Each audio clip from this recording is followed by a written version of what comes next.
Hola, people, we are live. Sorry we're a little late. We were talking and chatting and doing things. Holy crap. Who had the speakers on? Don't know, but I heard that, so. Yes. That'll be a Drax. Nah, Drax is still muted.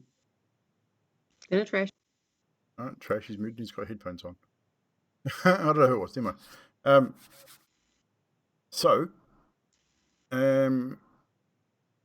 Make sure I've got my shit organised, just in case it's me. I don't think it's me. But, episode 9 tonight, guys, of the Curse of Strahd campaign. Sunday night went very, very well. We had an interesting cameo appearance from a certain blonde fighter that found himself in the realms of Paradigm by accident and got yoinked back through the ether at the end of his encounter. So that was a lot of fun. And Pekka, thank you so much for the resub for 12 months. That'll give you the new sub badge, I believe, at 12 months. Yeah, got an evil head. Yep, you got an evil head. Nothing wrong with evil head, guys. Nothing wrong with evil head at all. You said we were bad. Did you really just say that? Yes, I did. Well, who else would say it? Not a figment of your imagination. He's there telling us off stream. Hey, I'm going to get in first, okay? Before you guys start. That's what he said. And there it is. Right. So, chat. Filthy minds. Filthy mother. Yeah. Right. So, before we get started, I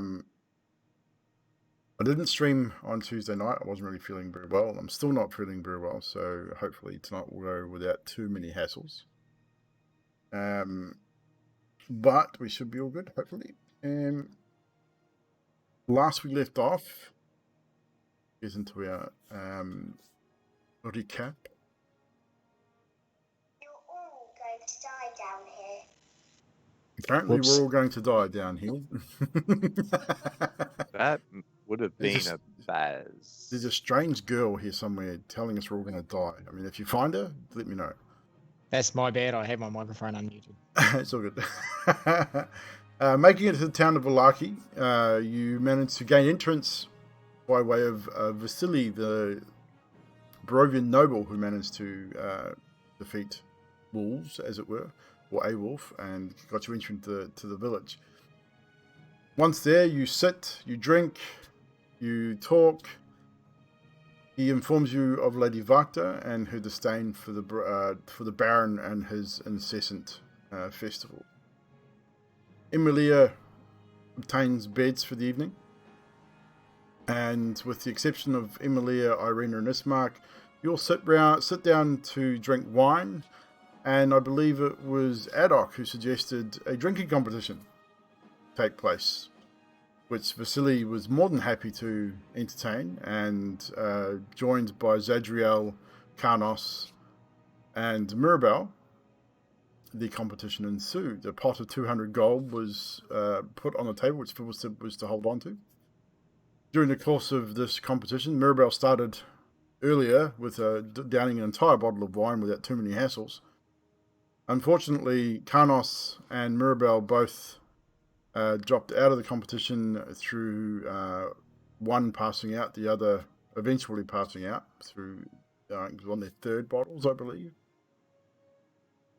Adok didn't fare much better and was also dropped out of the competition, leaving Zadriel and Vasily to continue. After another bottle or two downed, Vasily conceded and agreed to a draw, as Zadriel hadn't quite, was probably not in as good a state as what he was in, but he commended her effort nonetheless and decided to split the gold with her. So 100 gold apiece. During this time, however, Emilia had returned to the bar unbeknownst to her companions, as she was no longer wearing her mask or robes. She sat at the bar and witnessed a lot of the drinking competition. Did nothing, kept to herself. The next morning, however, as certain people were taken to bed to sleep off the drunken behaviours from the night before, Carnos and Skathis removing themselves to the stables outside, however, not wanting to stay in the inn. Everyone coming together the next day, Carnos spying a very attractive young red-headed girl at the top of the stairs at the front of the inn, decides to have a conversation with her. Not realising who she is, however, until Fibblestead pipes up and asks Emilia to join them for breakfast, revealing that this young girl is indeed your companion, who has been with you this whole time. During breakfast, conversations were had, more discussions about Strahd, about what was to happen, where you guys wished to go. Ismark and Zadriel, or Ismark and all of you, but Zadriel specifically, had a lengthy discussion about the cards, how you guys arrived in Barovia, and the Strahd issue was brought up to: is Strahd such a bad guy? Is he evil? Is he not? Some conflicting opinions were thrown around, but it was decided nonetheless that for now you would follow the cards and investigate the Bone Grinder Mill, which you have a deed for, which you found in Durst Manor. If you find the correlation between the card reading and the Bone Grinder Mill, then you, I think the decision was made that you may continue to follow those cards and indeed join with Ismark and potentially to find a way to get out of Barovia, whether by means of destroying Strahd von Zarovich, the so-called evil or the devil within this realm, or by freeing him, or by another means. The agreement was just to find a way out of this land. So we rejoin you now, as it is probably by this time hitting around lunchtime or just after, on the 5th day of your adventure here in Barovia, where Ismark has agreed to show Fibblestead to the local blacksmith,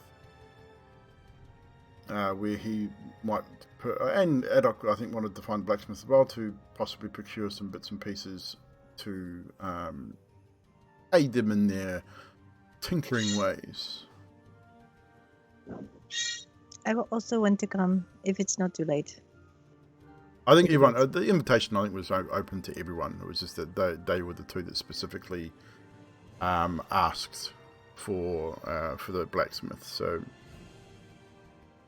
Ismark says, basically asks if you give him a few moments while he checks up on his sister and make sure that she's going to be okay. He talks to the owner and his wife and asks them to pop in and check up on her from time to time. He then rejoins you guys and says to you all, well, when you are ready, we should go. And I show you the blacksmith, yes. It is not far. All right. Excellent. Let's do this. And so with that, he takes you out of the inn and leads you back through the city streets, or the town streets. Not really a city, it's more of a town than a city. You guys have the map of Valaki in the Skype there if you wish to use it as a reference.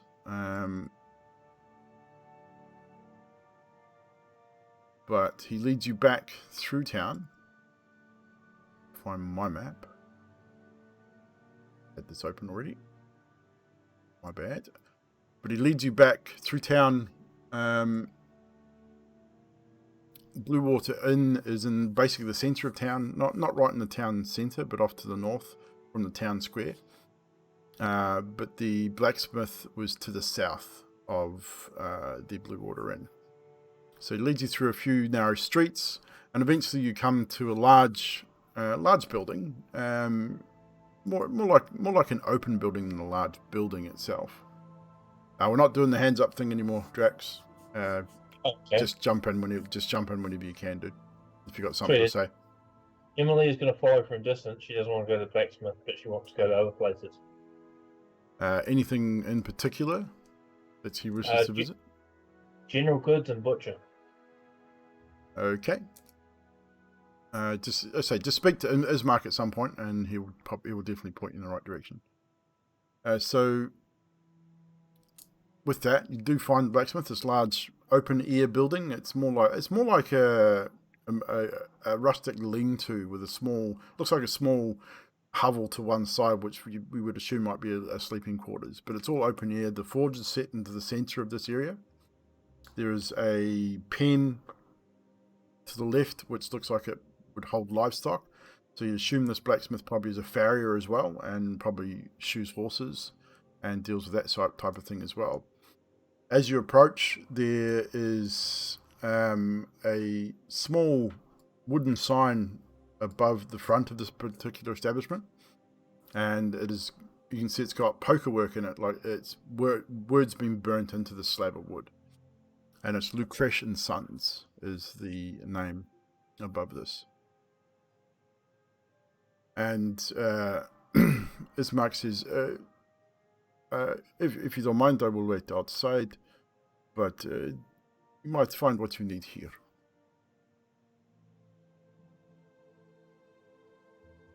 So, as I said, the forge is set in the center. Working at the forge is a human male, 40-ish, very short cropped, greying hair. Very Russian style moustache. He's got the moustache, he's got the big handlebars coming up the side, and a big soul patch that sort of comes down a little bit below his chin. He's wearing common clothes, big thick leather heber apron, which is not something you would not unlike what you would see in a blacksmith. Obviously protect him from the heat and from any errant hot metal fragments. There are also two younger, very tall, younger gentlemen that look like they're stacking bits and pieces towards the back of the forge. Both well built. They are both wearing common clothes. One is wearing a sleeveless type jerkin with lace at the front. Very well built young men. You can see the special one without a shirt. He's got his muscle definition is very prominent. You can obviously, they've all probably worked this forge their whole lives. It's very prominent that's the case here. So with that, you can approach if you wish. Hello. Who do I talk to about getting some powdered silver? You have powdered silver? I need about 50 gold worth. At first, he doesn't acknowledge you. He carries what you're seeing is he's just working the forge. He's got his back to you, and he's got what looks more like a horseshoe or something he's making, not weapons. And it's just kang, ting, ting, ting, ting, kang, ting, ting, ting. So you get the impression he may not have heard you.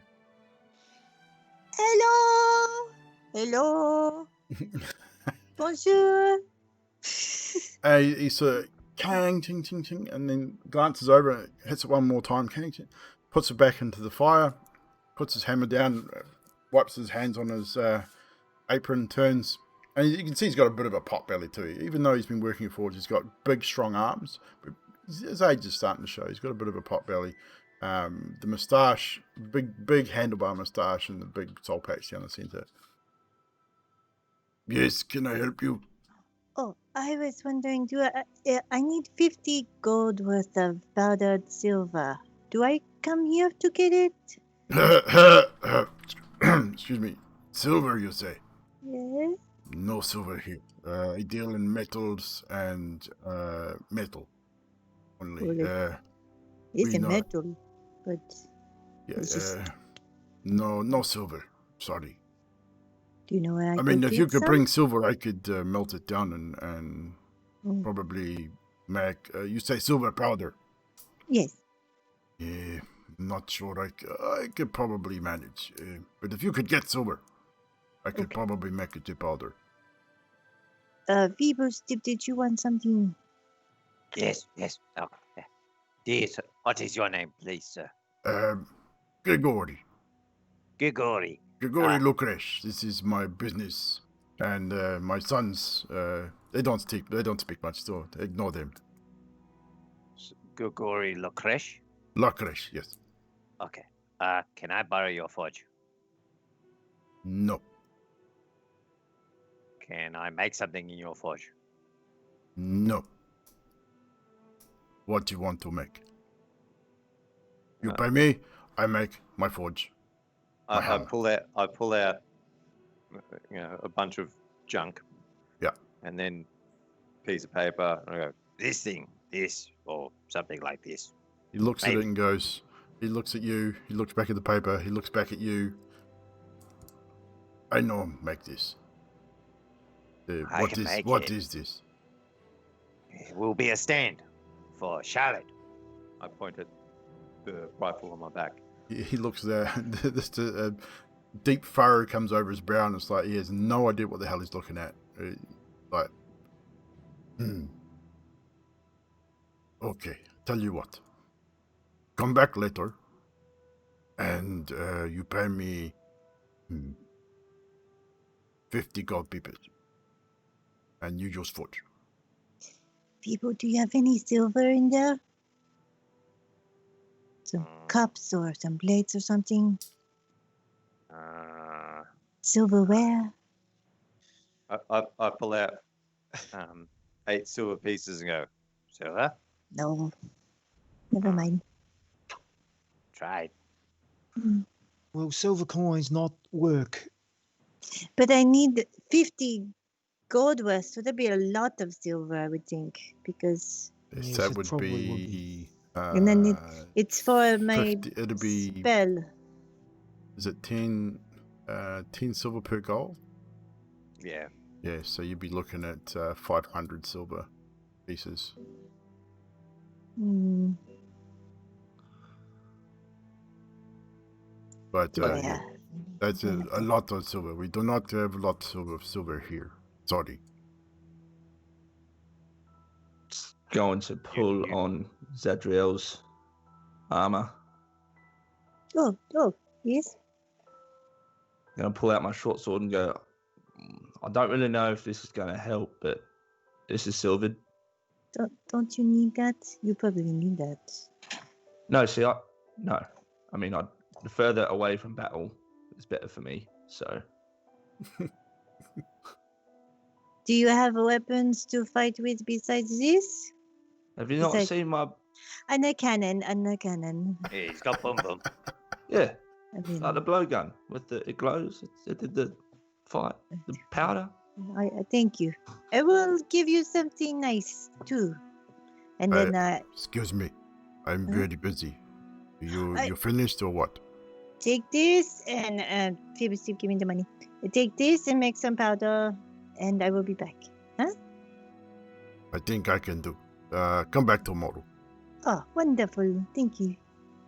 You, little person. Come back Yes. later and use forge after I closed. No worries. If you want to use forge after 50 gold each time. Okay. If I know here, talk to Luke, my taller son, the bigger one. Luke. Luke. Yes. Okay. Excuse me, does that mean you're Luke's father? He looks at you and goes, yes. Who else would be his father? Do you ever say to him, I am your father, Luke? No, he knows this. I But think are it's you pretty sure? obvious. Oh, I don't know. But never mind. You are strange people. Please leave me alone. Well, I do have a question, though. And he tilts his head sideways when he sees you, and it's like, What are you? Are you one of them mongrels? Are you from the asylum? Are you okay?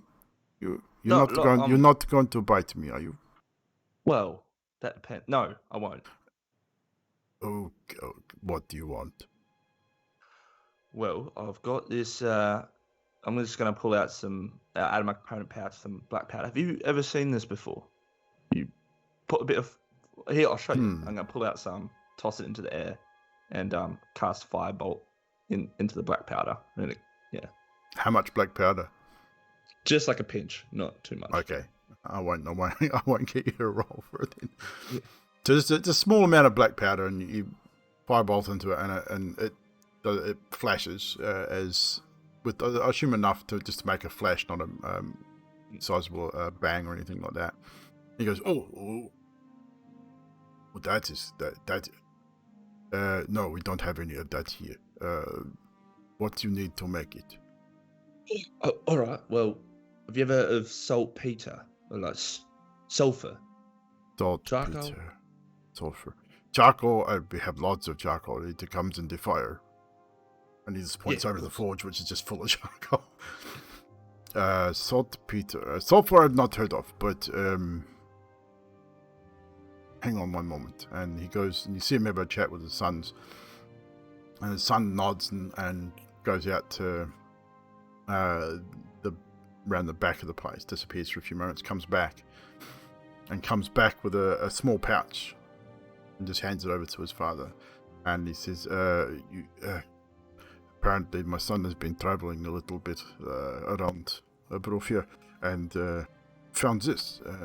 Not sure what it is, but it smells bad. From what you say, maybe this is what you need. I don't know. And he hands you over a pouch.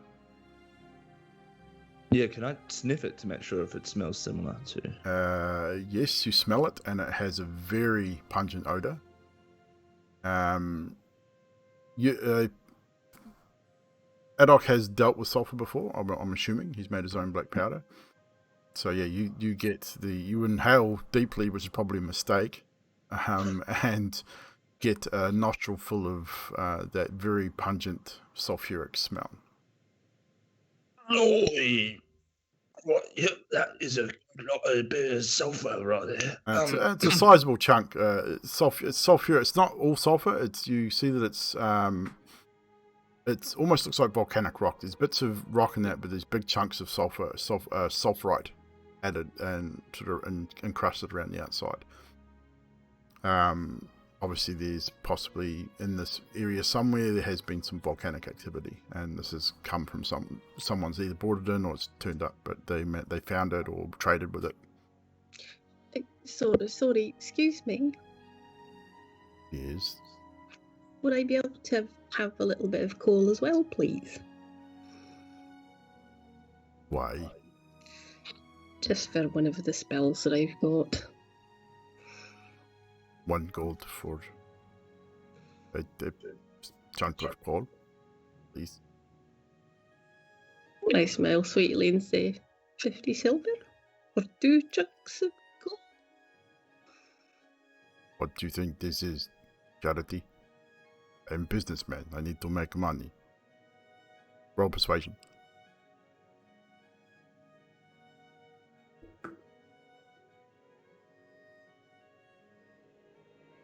18? He rolled a natural 1. He looks at you, you give him the butterfly eyes and the little smile. Mute yourself when you're not speaking, please. And he says to you, here, just take it. No, thank you. Don't come back. Oh, but why not?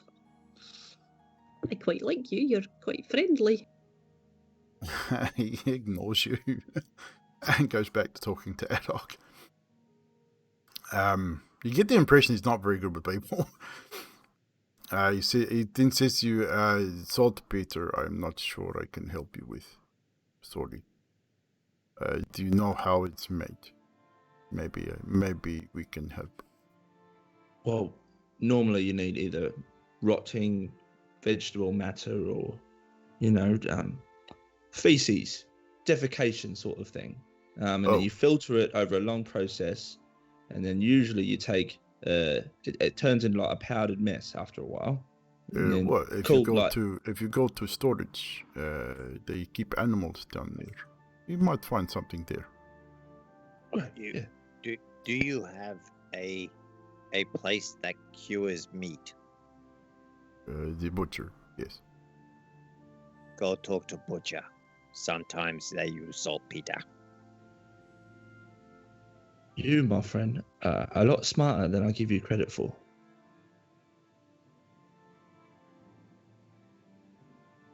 Anything else? Look, I can take this for free. This is mine. Oh no! That let me see.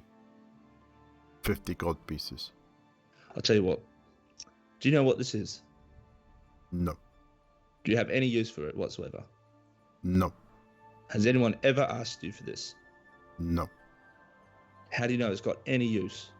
Because you want it. That's very true. That is very true. But if I didn't want it, you wouldn't sell it, would you? No. Yes. Wait, what? So, I'm just saying, 50 gold, maybe a bit of a step up. It's a bit of rubble. It smells really bad. No one's really going to want it. I tell you what, if you give me a bit of a discount, I will, in my travels, spread the word of your business everywhere I go. What do you say? Brings you more customers. To part with something. Can I have Stinky Rock back, please? Hey. Hey, have you got a second? Can you lean in real close for me? Just 1 second. You're not going to bite me, are you? Well, no. Because we're trying to do a business transaction here. He leans in a little, not too close, but he leans in a little closer. You can tell he's a little wary of you because he has no idea what you are, and all he can see is your yellow eyes, ashen skin, and sharp teeth. Yeah, I'm just gonna put the bag, like with my other hand. I'm gonna reach into my component pouch, get a little bit of makeup, like just dash it on my face, and I'm gonna whisper in Goblin and cast Friends on him. What, is there a save for that? No. I have advantage on charisma checks. And if it's a creature that's not hostile, it just realizes, after the spell ends, it realizes that you influence the mood and may become hostile. Yeah. Okay, so you're gonna run the risk? Yeah. It lasts up to a minute. Okay. So you cast the spell. He stands there for a moment, and does it split? How friendly do they become with you though? Is it like super friendly or just? It's at your discretion. Yeah. Okay. He leans in and says, "Well, I have to make money for my business, of course. Oh, But see your point. And you seem nice. Yeah. It's for you. A special discount just today. 25 gold pieces. That is still pretty fucking high, but it's a lot better, so I'm going to take it. Deal. You got yourself a deal. I'm going to give him a handshake. And he shakes your hand and does it more friendly like than you would probably expect. He grabs both hands, gives you a good shake, and then gives you a big bear hug, as he seems to be a hugger. So he just big bear hug, picks up off the ground. Good. And he seems a little bit more happier than what he was previously. Carlos, help me, Zadriel. And he puts you down. It's not like he's trying to hurt you. Carlos goes over and hands Adok 4 gold pieces. That's all the help I can give right now. And he then turns to the rest of you and says, anybody else want anything while you're here? No, I think we are good. Actually, Yeah, I do. I was actually after something to sharpen my axe while we are away. I don't have a small whetstone. Do you have a small whetstone or sharpening stone I could take with me? He turns. Look, where are the stones? The sharpening stones. We have some there, don't we? And Luke rummages around the box and comes back, and it's not like the whetstones that we get today. Obviously, it's not squared off. It's just it's a big flat round stone, very very smooth on one side, and a little bit. It looks like it's been worked a little bit to make it quite smooth on that side, and then the other side is a little bit rougher. And he says, "This should work fine. Special deal for my friend." Your friend, my friend, 15 gold pieces. 15 gold pieces. How about we make it an even 16? Well, of course. So Mark he takes it. He's happy to go up a gold piece. Carlos hands over an even 16 gold pieces. A pleasure doing business with you. Now, if you excuse me, I must get back to work. Look, Resh, dude, get back to work. Lazy boy. And he turns and goes back to hammering away on whatever he was hammering in the forge. So as you turn and walk away, you just hit behind you as you walk out is that kang, ting, ting, ting, ting, kang, ting. And you leave the blacksmith. While everyone's in the blacksmith, Emily is going to wait outside and talk to Ismark. Yep. And just ask to be pointed in the direction of a general type store. General store. The general store and most other stores are in the around the town square. If you wish to go there, we can go there next. Apparently, we just got raided with like 50. Hello. So we better acknowledge that. Raiders, Torpid Network, thank you very much for joining us this evening and bringing all your community over here, guys. Appreciate it very, very much. Welcome, welcome, welcome. Thank you for the follows and the raid. And sit back and enjoy our Curse of Strahd story. Ismark, is there a toy maker or something in the town too on their way? Quickly, very quickly though. The toy maker, yes, Blinsky. He is not far from here, actually. Okay. Just whenever we can. We can visit there anytime. He is a wonderful man. Very happy. Which is unusual for here. As we have seen, most people here are not so happy. But he is one. He is very, very happy person. So, Amalia, you wish to go to a general store and the butcher, I believe. Yes, please. That would be very good, thank you. The butcher is, what is his name? Namir is the butcher. And the general store is run by a woman by the name of Ivana. Excuse me. Yes, little one. Where would I find herbs? Would that be at the general store as well? Possibly. What type of herbs, especially? That's a very good question. I'm not 100% sure. Just some mixed herbs, I think. Are you making a dinner? I'm trying to find my cat. Okay. Off we go then. So, he then leads you back towards the town square, where you first encountered the stocks with the many townsfolk incarcerated. From what Vasily was telling you, they'd spoken out against the Baron and his festivals, and had been arrested and placed in stocks for public humiliation. They are still there, still with their donkey plaster paper mache style donkey heads. You can see the remnants of rotting vegetables and fruit scattered around their feet and their clothing. The stocks is bits and pieces stuck all over the stocks as well. Ismark sort of glances over and doesn't really say anything, but it doesn't hold his gaze for very long. You get the impression he's not overly happy about it either, but he chooses not to say or do anything. There is a couple of guard that do hang around and patrol them to make sure no one tries to free them, obviously. But he then leads you to firstly the general store, which is a small open front stall, more a stall than a store. And you can see an older woman, probably in her 40s, maybe late 40s, early 50s, greying hair tied up in a messy bun on top of her head, whitish apron a canvas apron, and she has a range of different things. It's not a huge store, but it has a range of different items available.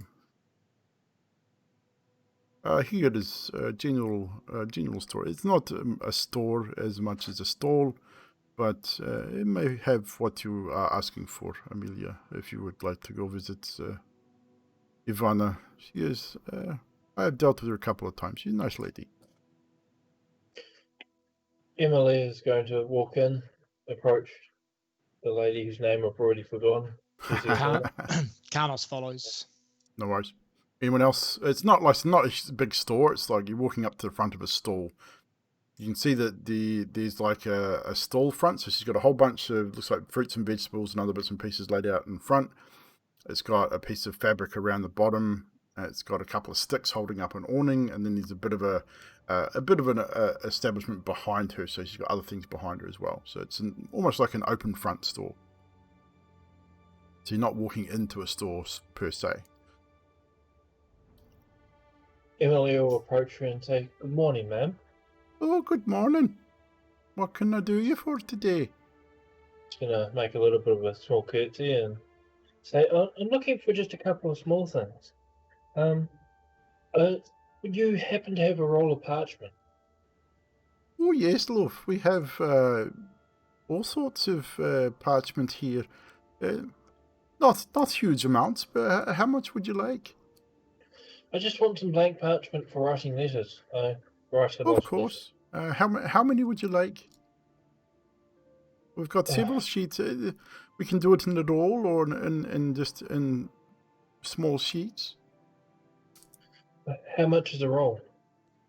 A roll of this parchment here, and she pulls up just like a scroll roll, and you can see it's fairly tightly wound, and it looks like it's probably got enough on there, maybe write a dozen letters. And she says, "Oh, this here, it's about 10 gold pieces."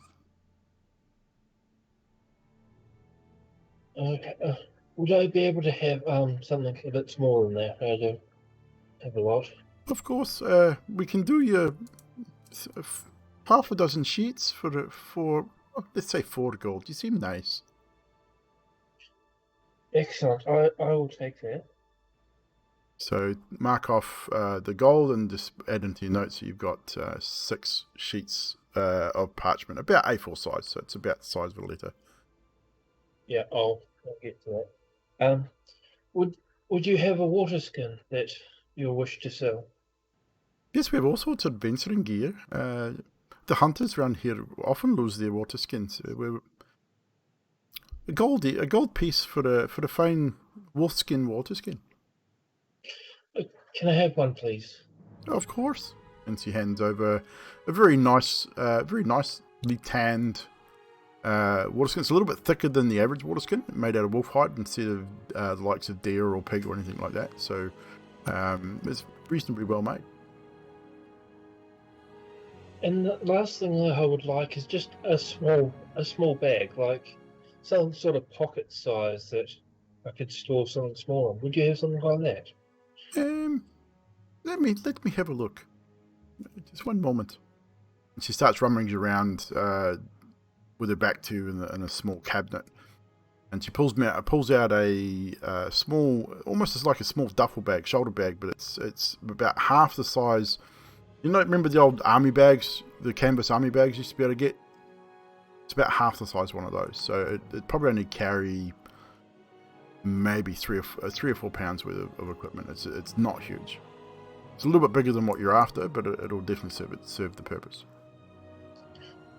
Excellent. How much would you like for that? Well, because you bought a couple of things and you're so nice, say a gold piece for that as well. Excellent, done. Thank you very much. Have a nice Well, day. Just one last thing. Would you happen, just with regard to the parchment, would you have any ink? Yes, of course. Here, and this is free. This is on the house. And she gives you a small pot of ink. Excellent. Thank you, ma'am. And I thank you, young lady. And she hands over the 6 gold. I think it was total. Yep, 6 gold total. Excellent. And she takes your gold and she gives you a nod of respect and thanks you very much. Now, was anyone else wanting to purchase... that's right, Mirabelle. You approach. Good morning. Good morning? Afternoon. Good morrow, madam. And she looks over the counter because you're a little short and you probably can't really see over the counter. And she goes, "Oh, you're a sweet wee thing, aren't you? What can I do for you today?" I was wondering if you had some herbs, and I'm thinking a little bit of... Do you have catnip? I don't know what catnip is, love, but we do have a few herbs and spices if you're looking to cook a meal. Let's just say we're looking to cook a meal. That sounds fine. What herbs do you have? Oh, it's just a range of assorted ones. I mean, nothing special. Would I be able to have a little mixture, please? Of course. And how much would you like? 50 silver worth. Sure. And she gives you 50 silver worth of mixed herbs. And you wouldn't by any chance have anything like incense? You're in luck, dearie. And she grabs 7 sticks of, looks like homemade incense. And how much would you like for those? Would they say another 50 silver? Okay, so I hand her over a gold and I thank you very much. I do like your hair. Okay, thank you. She seems a little confused about the hair comment because her hair is an absolute mess. It's just, yeah, it's just a great big messy bun on top of her head. And is anyone else wishing to buy anything from the general store? Yes, Karnos steps forward and he says, Madam Ivana, is it? Ivana, yes. Ivana, I would like something in the way of dried rations, packaged dried rations, dried meats. Have you got anything like that? Oh, for dried meats, you'd be wanting to go a couple of buildings down to see Namir, the butcher. He deals with all the dry meats and such things here. Butcher called Namir, you say? Yes, Namir. He's a bit grumpy, but he'll definitely take your money. Excellent. That's nice to know. You seem like a lovely lady. Why, here, have 2 silver coins for the information. No, it's fine. It's fine. No need for that. Unless Carlos, you're purchasing something, I don't need your money. He just flicked them onto the counter and walked away. Okay. She'll probably take them, but you see she's not used to that kind of behaviour. It was a little awkward for her.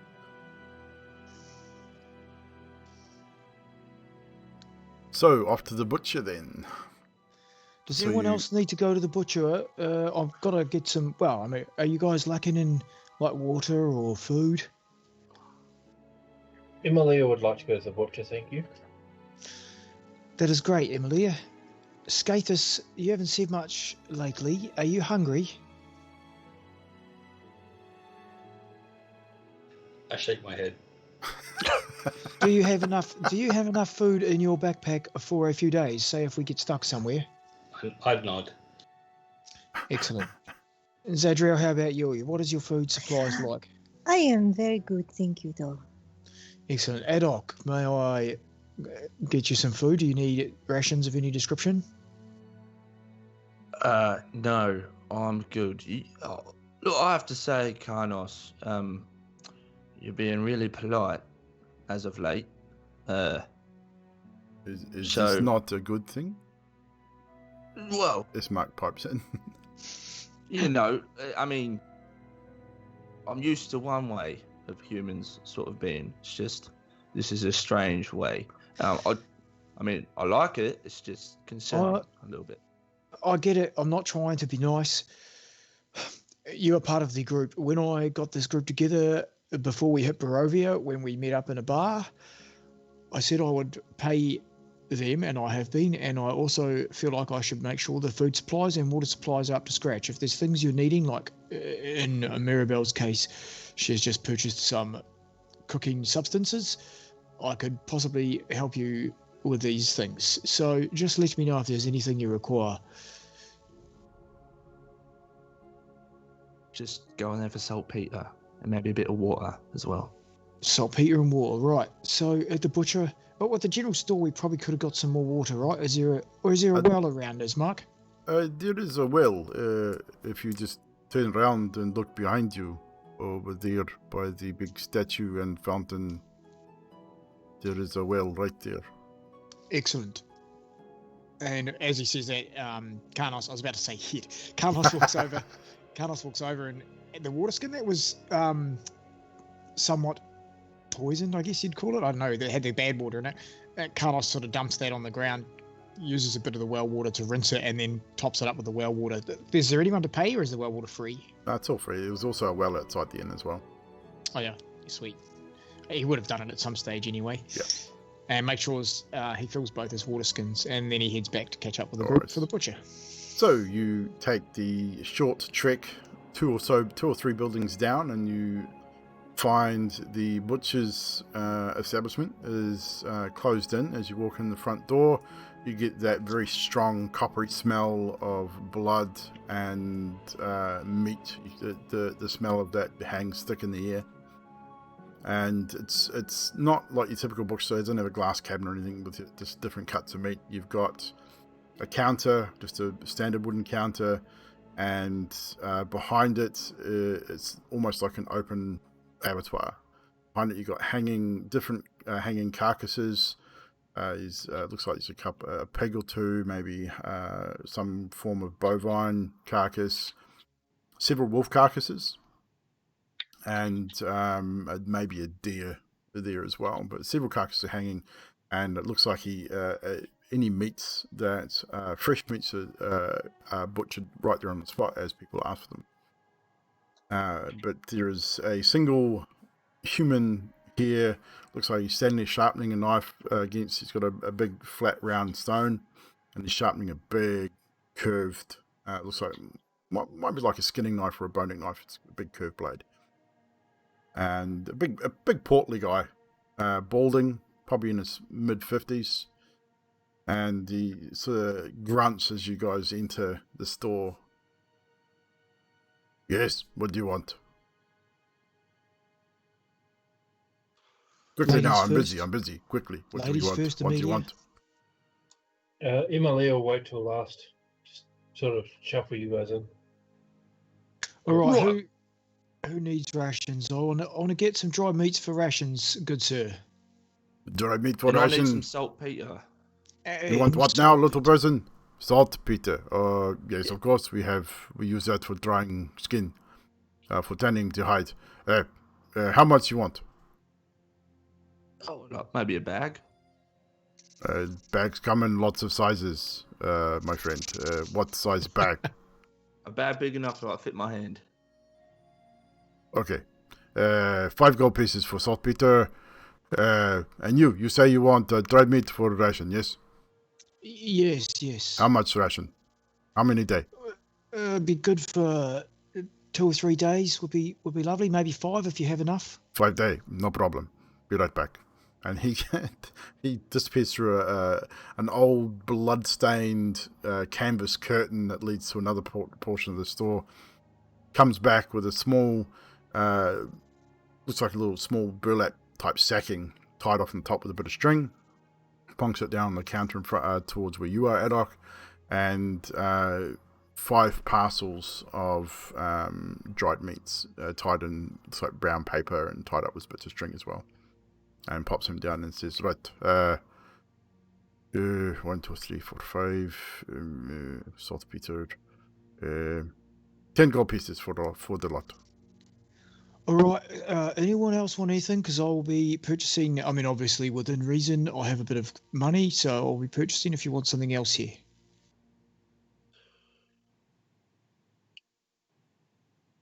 Adult is just going to walk up to the counter and put on 10 gold straight up.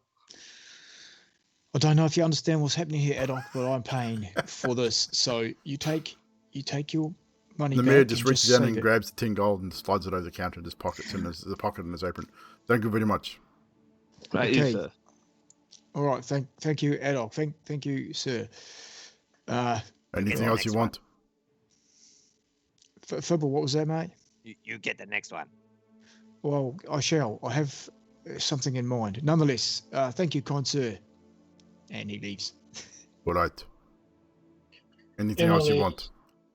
Emily's going to approach the counter and say, I have an odd request.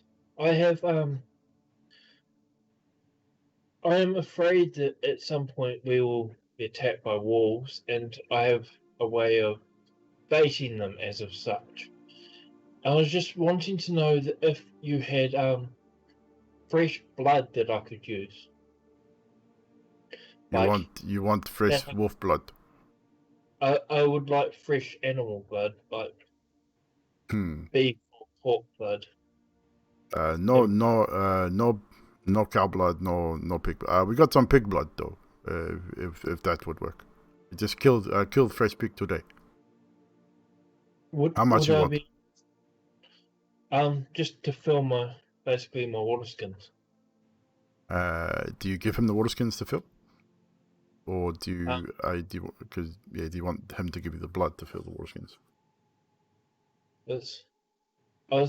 I can put the blood in there myself. You do not want to do that, don't you? I deal with blood every day. No problem. It's my job. Emily is going to hand him the fresh water skin that she's just bought. Yep. And the one from her belt, which is half empty. And does that have water in it? No. Okay. So he will take that. He will go out the back through the curtain and come back and with 2 completely filled water skins of pig's blood. Now, just to give you an idea, that blood will only last 3 days before it starts to go bad.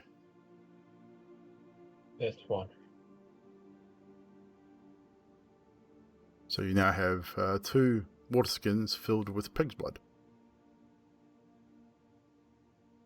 Excellent. And he says, not charge for blood. We just throw it away anyway.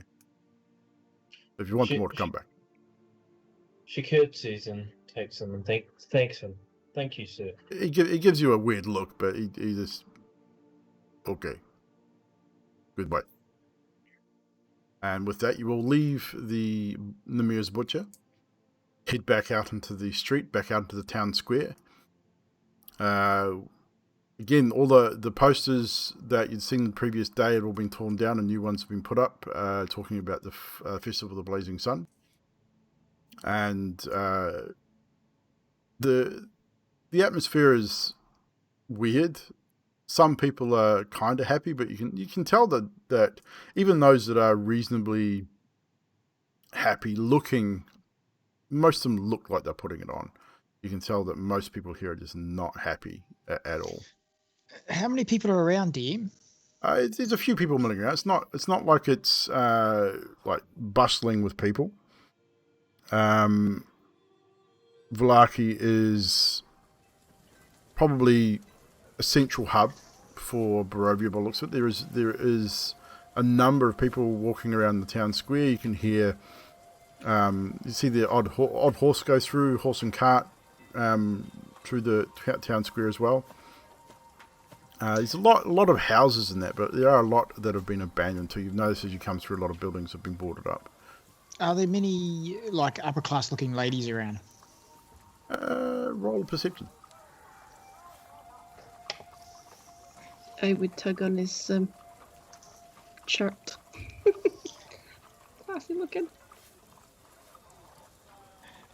Yeah, 6. 6. You look around and even you spy one or two, which probably look like the more upper class, but they seem to be going around about their business. One is walking with a gentleman, you assume would be her husband. The other probably looks to be in her 40s, probably a little older, but she doesn't spend much time in the square. You can see that she's moving hurriedly through the square. She doesn't want to be, almost like she doesn't want to be seen in this part of town, like she's sort of passing through. But apart from that, most people here are either men or young men. Looks like they're going about their work day. There are a few couples walking around as well, but no young, attractive women walking by themselves at this point. Okay. And we can still see the people in the stocks and that from here. Yes, you can. Karnos steps to sort of like the middle of an area, like a main sort of place, I guess, like a mall, like, you know, right, I guess the well, sort of maybe. Center of the square. It's not really a square. It's like this big open area, but it has a well in the center, and around the outside of the well is almost like it's a fountain, but there are stepping stones to go to the well. He sort of steps to the middle of the town. He says, "Good day, everybody. It's such a nice day here. Just thought I'd say hello from me and my visiting set of friends, and we would like to share the wealth." And he takes 20 silver coins and just scatters them right in the middle of this area. Wait, you had silver the whole time? I did offer coins. Did.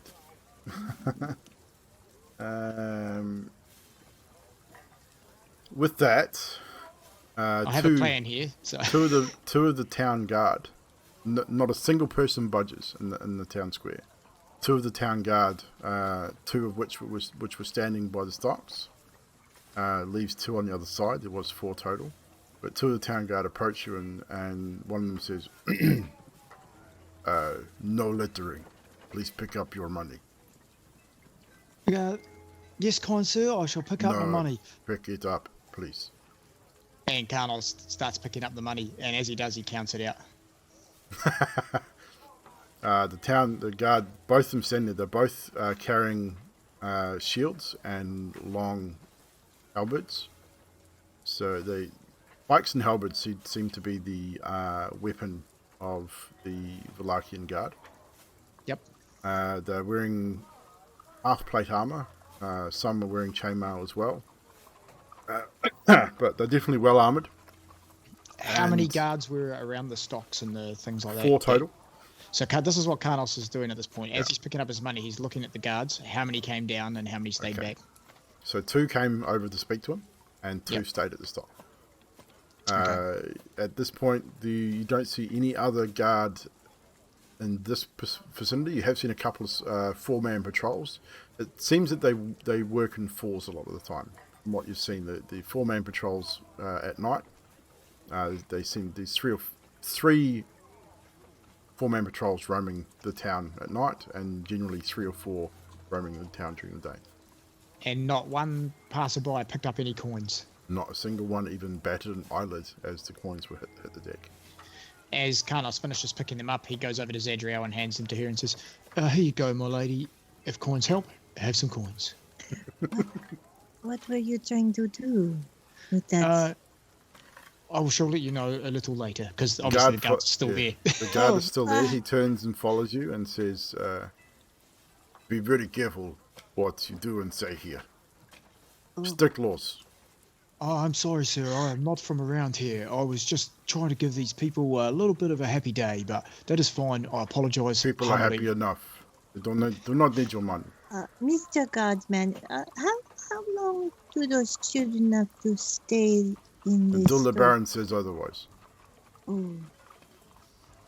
How long did he save for these children? We do not know. He will tell us. They've been there 3 days. Does he take a bail? Can we bail them out? No. If you wish to petition for their release, you must make appointment with Baron. Excellent. Okay, thank you. Carlos bows and steps away. We are watching you. We are And watching they- you too. He doesn't even crack a smile. He shoots you a really hot glance, like as in say, watch yourself. And then turns, and very military style when they turn too. It's not like a casual turn. They both sort of turn on their heels, snap to, and literally march back to their post. You get So the who impression else- that these guys are very, very serious about their job. Was I with them when they did this? Everyone was there. Yeah. Okay, so I'm just going to give Adok's arm a little tug. What do you think they're doing? I was just wondering that myself, actually. Phil Stib. Is this, you reckon this is what humans normally do to, like, entertain people? Because this is a weird sort of thing to do. I think I know what he did. I'm gonna stay quiet though. Yeah.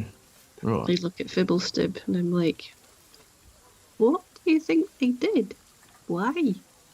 How far No, away stay are the quiet. guards?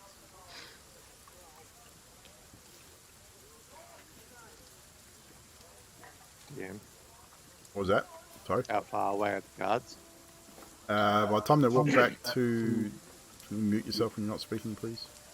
By the time they walk back to their post, probably about 30 or 35 feet.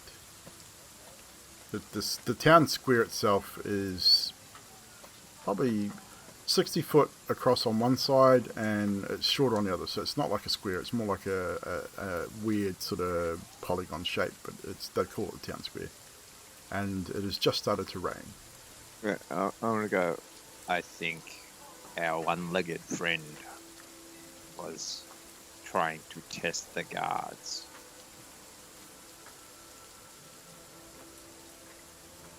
I just look puzzled. Okay, tell me later, because I'm not got a clue. That was the weirdest test I've ever seen. If you wanted to test like how efficient these guards are, like combat, you know, not throwing coins. I take it Carlos is standing right here hearing all this as well. Yeah, we're all in Yep. the group, so. Right. So he would sort of move away towards the buildings as he speaks and say, actually, my friends, on the contrary, I was seeing their reaction time. I was seeing how the people reacted to money on the ground. I was seeing how many walked away from the children and the ladies and gentlemen in the stocks. Yes, but why? I didn't ask what you're doing. Like, what? Why did you do it? That was why I did it. I threw the money down to see how they would react. That was the But why. what for? Because if we had to do anything in this town to try and be heroes, I needed to see what reaction it was going to cause. But don't you think we should really leave well enough alone? I mean, this is their lots, and why should we? I mean, I don't like seeing children in stocks either, but we don't know what they've done. If that was you, would you want someone to come and help you? Not if I was put there for good reason. That's interesting. Children. Mirabelle, would you like to go up and ask those people if they're up there for a good reason? I The certainly could. reason they're up there, I can help you for this. This Mark pipes in. Mirabelle is kind of correct. They are there because they spoke out against the Baron and his festivals. You see, the festival, Baron has, from what I understand, a lot of festivals to keep people happy. And he believes that all these festivals and that will keep him safe and happy from Strahd. This is why he does it. These families have spoken out against his festival, so he had them arrested, put in the stocks, to warn other people that they should not speak out against him. This is why Lady Vakta does not come to town very often. She does not agree with the Baron and what he does. Well, personally, I don't think people should be forced to celebrate something if they don't want to either. That's not very good. So by saying that, Mirabelle, you would be put in the stocks if that was heard. Probably. And that is my point. I just wanted to see if something was to be done, as I think we spoke about in the previous day, what would be the thing that would happen to us. Now we know how serious everything is taken here, and if you are willing to do something to help these people, how are they going to react? I would say it would be quite bad. So secrecy is the key. I also want to try and wonder what would happen if we got caught helping them. Wouldn't we end up being checked outside of the walls? You don't want to be out there at night. You could get eaten by anything. We could always persuade the Baron to let them go. Precisely. The guard told us exactly what we need to know. To get these people out of these stocks, we need to chat with the Baron. The Baron is stubborn. Kill the man. Baron? Mr. Fumblestub, if that's what it comes Keep to. your voice down. If you talk about such things too loud, you will definitely get arrested. Let's keep moving. Is there anything else you wish to do in the village before we head out to the windmill? Unless you want to wait until tomorrow. It is now. It's raining and it is probably mid-afternoon. We do not want to be caught outside at night. I wouldn't mind just hanging around for another night. Yeah, we go So- tomorrow. We have to for Fumblestub to do his work anyway. Blinsky, is he close by? He is. One moment. Let me check on my map. While as Mark's checking, Carlos heads over to Fibble and says, Fibble, not that's far. a lot of coin for you to pay to go to the blacksmith. I will give you some gold if you like. After I get rid of gold I have. Yes. Let me know. Thank you. Okay. Yes, you. the Blinsky is not far if you wish to go there next. And then maybe I should return to the inn, check on Irina, and maybe we visit the church. And I don't- talk yeah, to we- the father. I don't need all of you guys to come. It's a toy store. If you don't want to. I'd like to come with you. Oh, okay. Emily is going to return to the inn and go and talk to Irina. Okay. Carlos will also return to the inn and not go to the toy store, but he's not going to talk to Irina, he's just going to the inn. So who is going to the toy store and who is going back to the inn? Skathis will, he's curious. Toy store? I'm Yep. going to follow Okay. people. I'm gonna follow to the toy store and then go back to the blacksmith Yep. and pace until he closes up shop.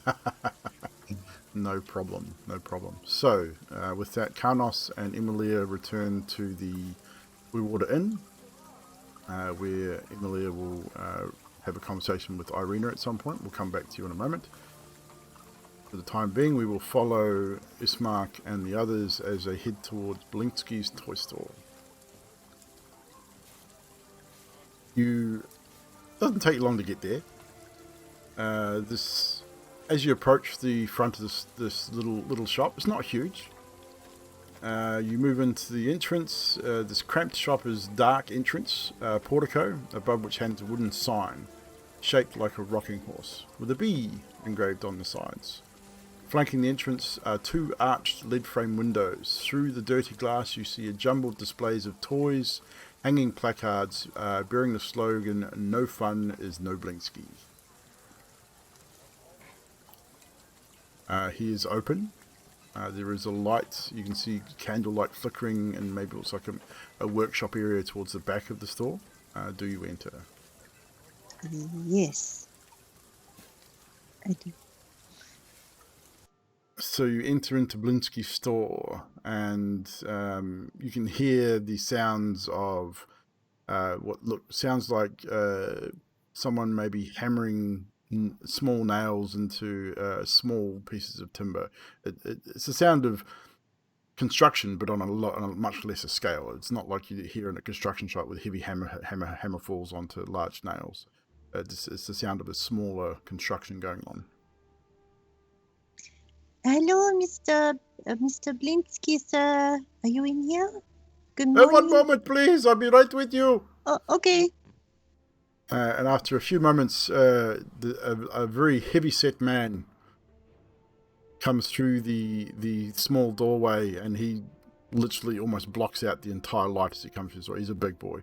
Wide-set shoulders, barrel chest, goatee that comes down to probably about half a foot off the bottom base of his chin.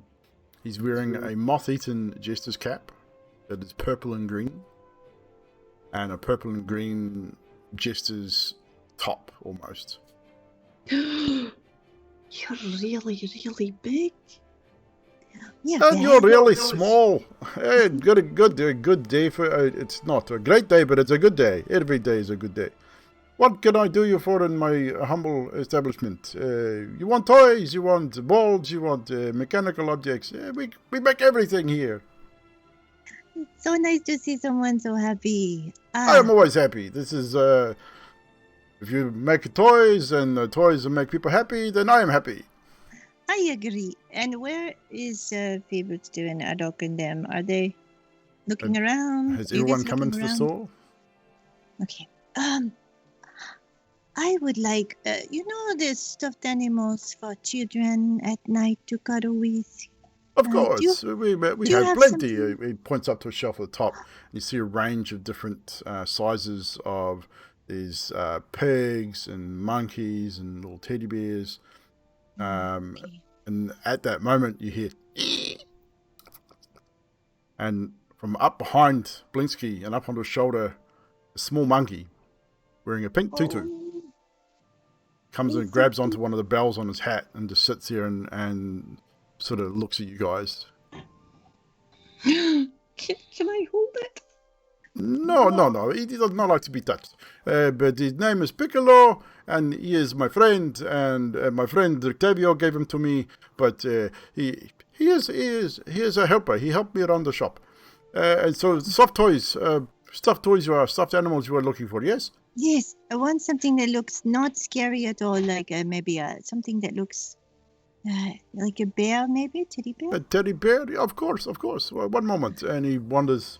It's almost like a waddle. Like you can see he's a big boy. So he wanders over to the shelf and he's sliding ladder across the front of the shelves. And he climbs up and grabs a grey and white stuffed animal, a stuffed teddy bear. It's got little round ears, little button eyes.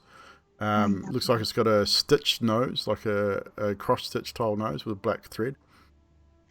Oh, he's beautiful. And the paws and all four paws on the center is a little piece of felt that looks like it's been stitched on to the center to give the impression of a paw. I would like one of those.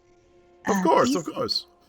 And also, it is getting very chilly out at night. And do you have like a hat for warm weather, like a knit one? I do not make a clothing, but one moment. Children, one moment. And he wanders out the back. In red.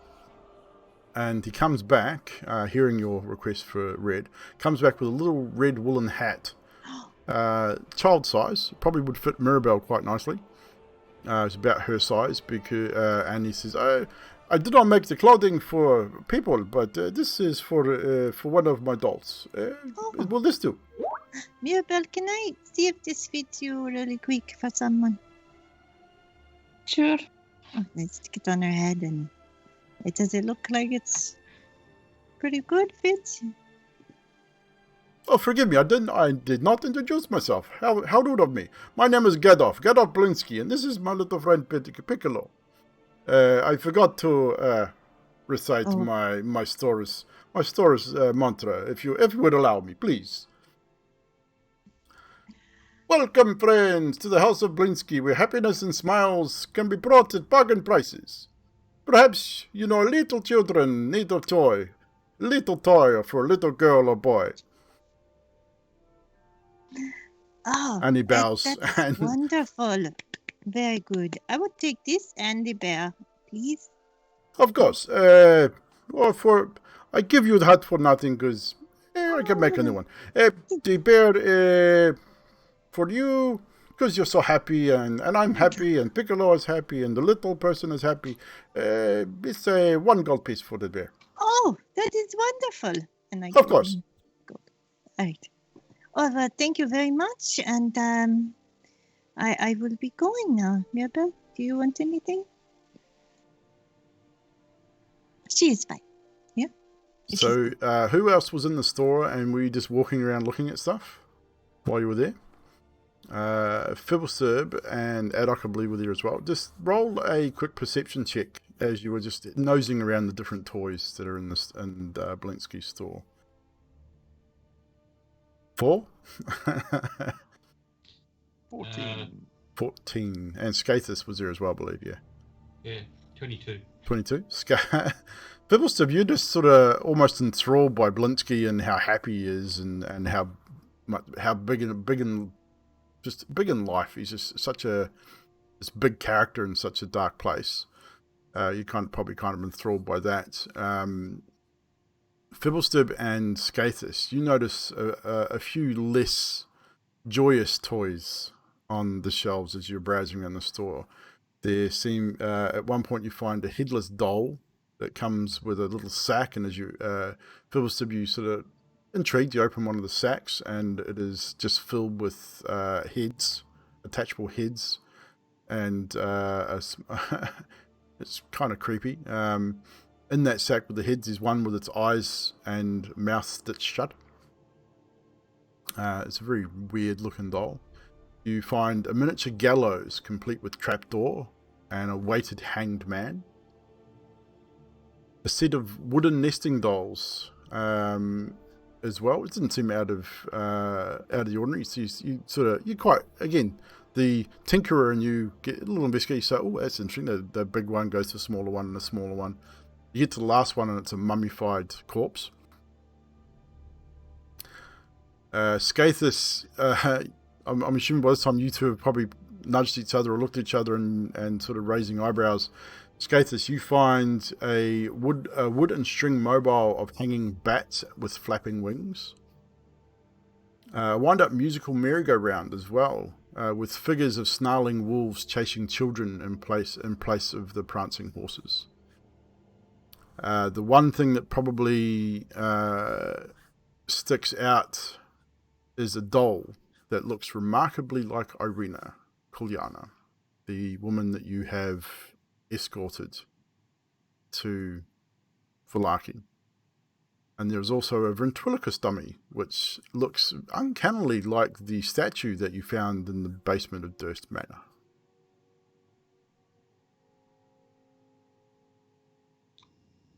But would you say anything to anyone else? It is up to you, but those are the things that you see in this store. I nudge people to point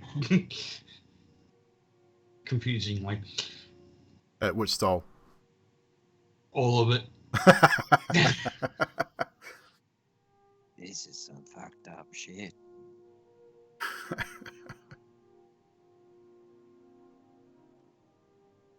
Is anything else said?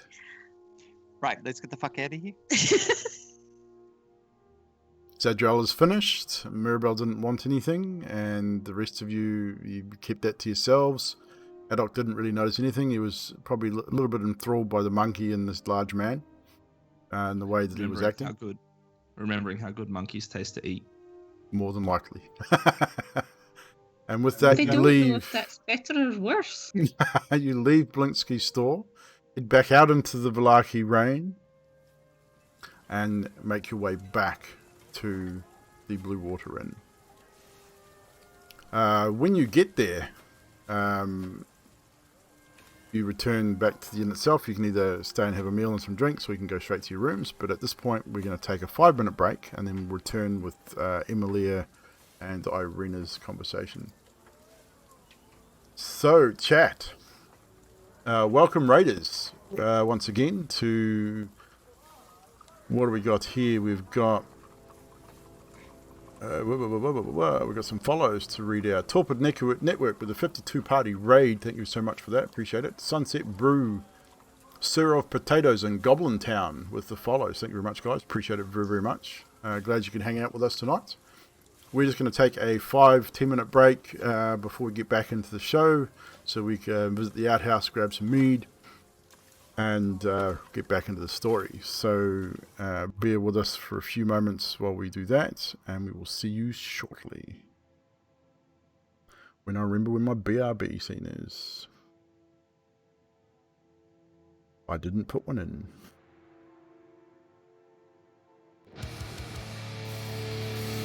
Wrong one.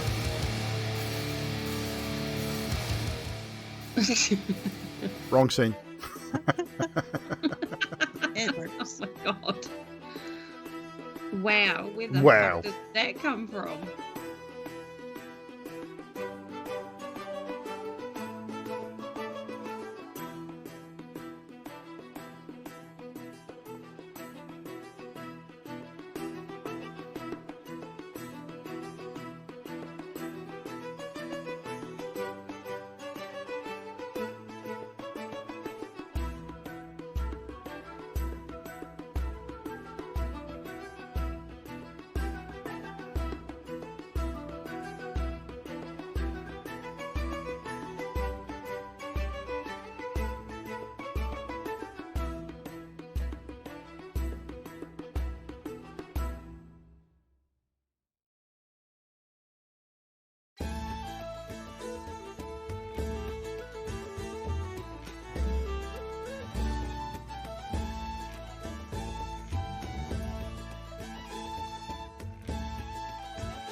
Good.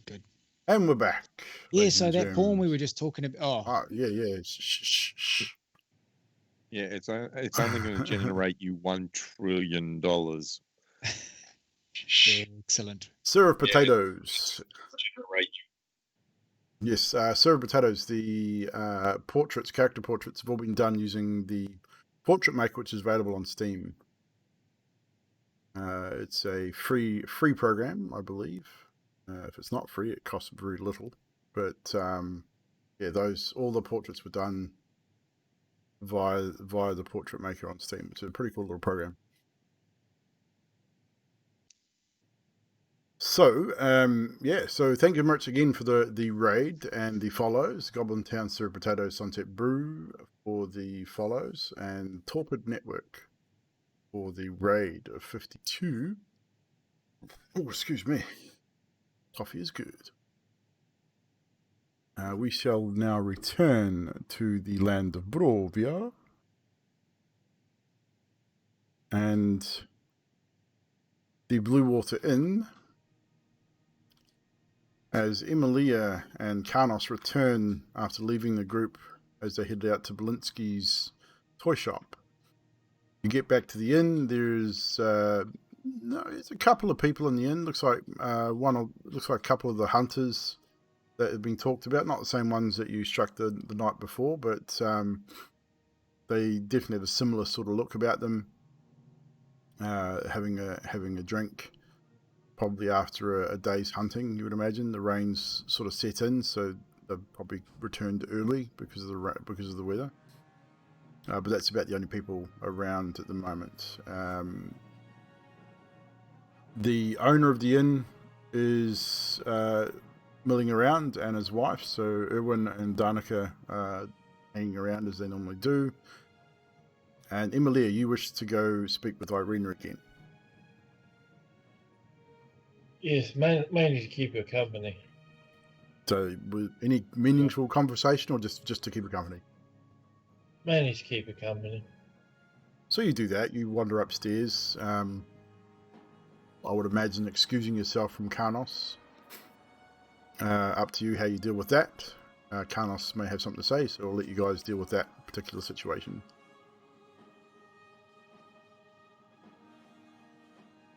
Where are you going, Emilia? I'm going to make sure that Irina's okay, and I'll be out there with her if you need me. That is fair. Do you want me to stand watch at the door to make sure you are safe? Oh, I'm not concerned. I'll have Irina there to protect me. Okay. I must say the look you are portraying now is far better than the half beat up wolf and rags that you had of previous.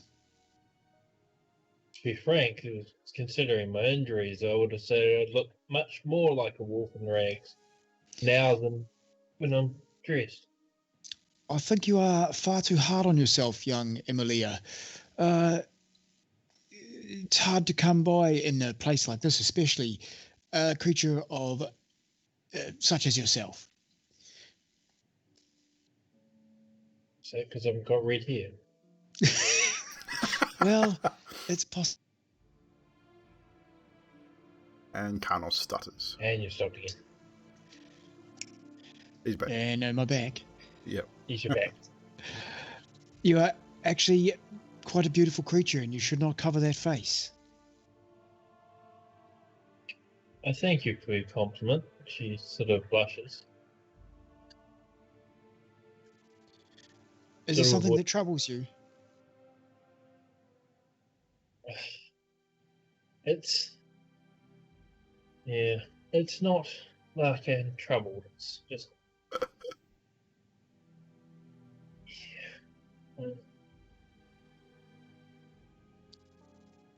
I can see this is awkward for you. I will leave you to Irina if you wish. okay. I'll just sort of. And she shuffles away. A very girlish, sort of sheepish Karnos smile. sits at a table in the bar as she leaves and orders a drink and starts sharpening his axe with his new whetstone. No problem. So she gave a bit of a sheepish grin and blushed quite severely as she excused herself out the front door again and up the exterior stairs to the upstairs sleeping area. So you guys, the rest of you guys, now heading back towards the Blue Water Inn. Zadriel, you probably noticed it as you were the one that spoke to them initially when you first got here.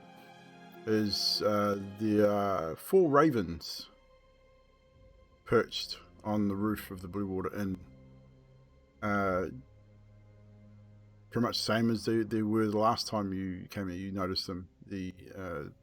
Doesn't seem to be any other ravens around, but 4 specifically perched above on the eaves above the door of the Blue Water Inn as you approach. I'm gonna bite and cast Speak with Animals and say, "Hello again. Do you have names?" You speaking to one in particular, or all of them? Just all of them. Yeah, we got names. What's your name? Ooh. My name is Steve. What's yours? I heard what they called you last night. I know your so name. You were testing me. Of course. We test everybody. All right. Do you want to perch somewhere else, or are you just keeping an eye on us? We watch everybody. Mm, Keep everybody safe. right. And then I walk in. I'm sure that everybody just hears, caw, caw, caw. Yep, all I hear is the ravens squawking loud. One raven in particular squawking loudly as Zadriel squawks back to them.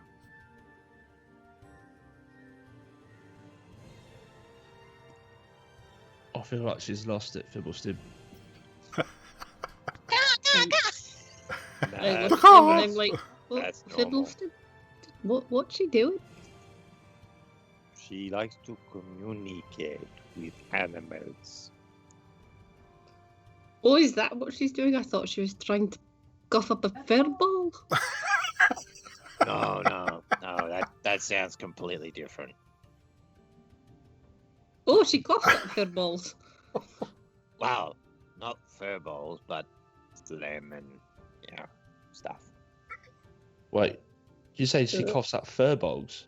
Like the I huge... just, that's what I thought you said too. Are they furballs? Aren't they a bit big? Fur balls. No, that's just not physically possible. Well, that's what I was thinking. But, magic works in weird ways. No. If I'm done talking and I hear this, I'm going to take out the little red hat and go, surprise, and just slam it down on Fibblestib's head. You would definitely have heard of that. I don't think they were being overly stealthy about their conversation. See, I told you, he looks like just like the gnomes I've got at home in my garden. He looks just like Fibblestib now one. has a red, woolly, gnomish style hat upon his head.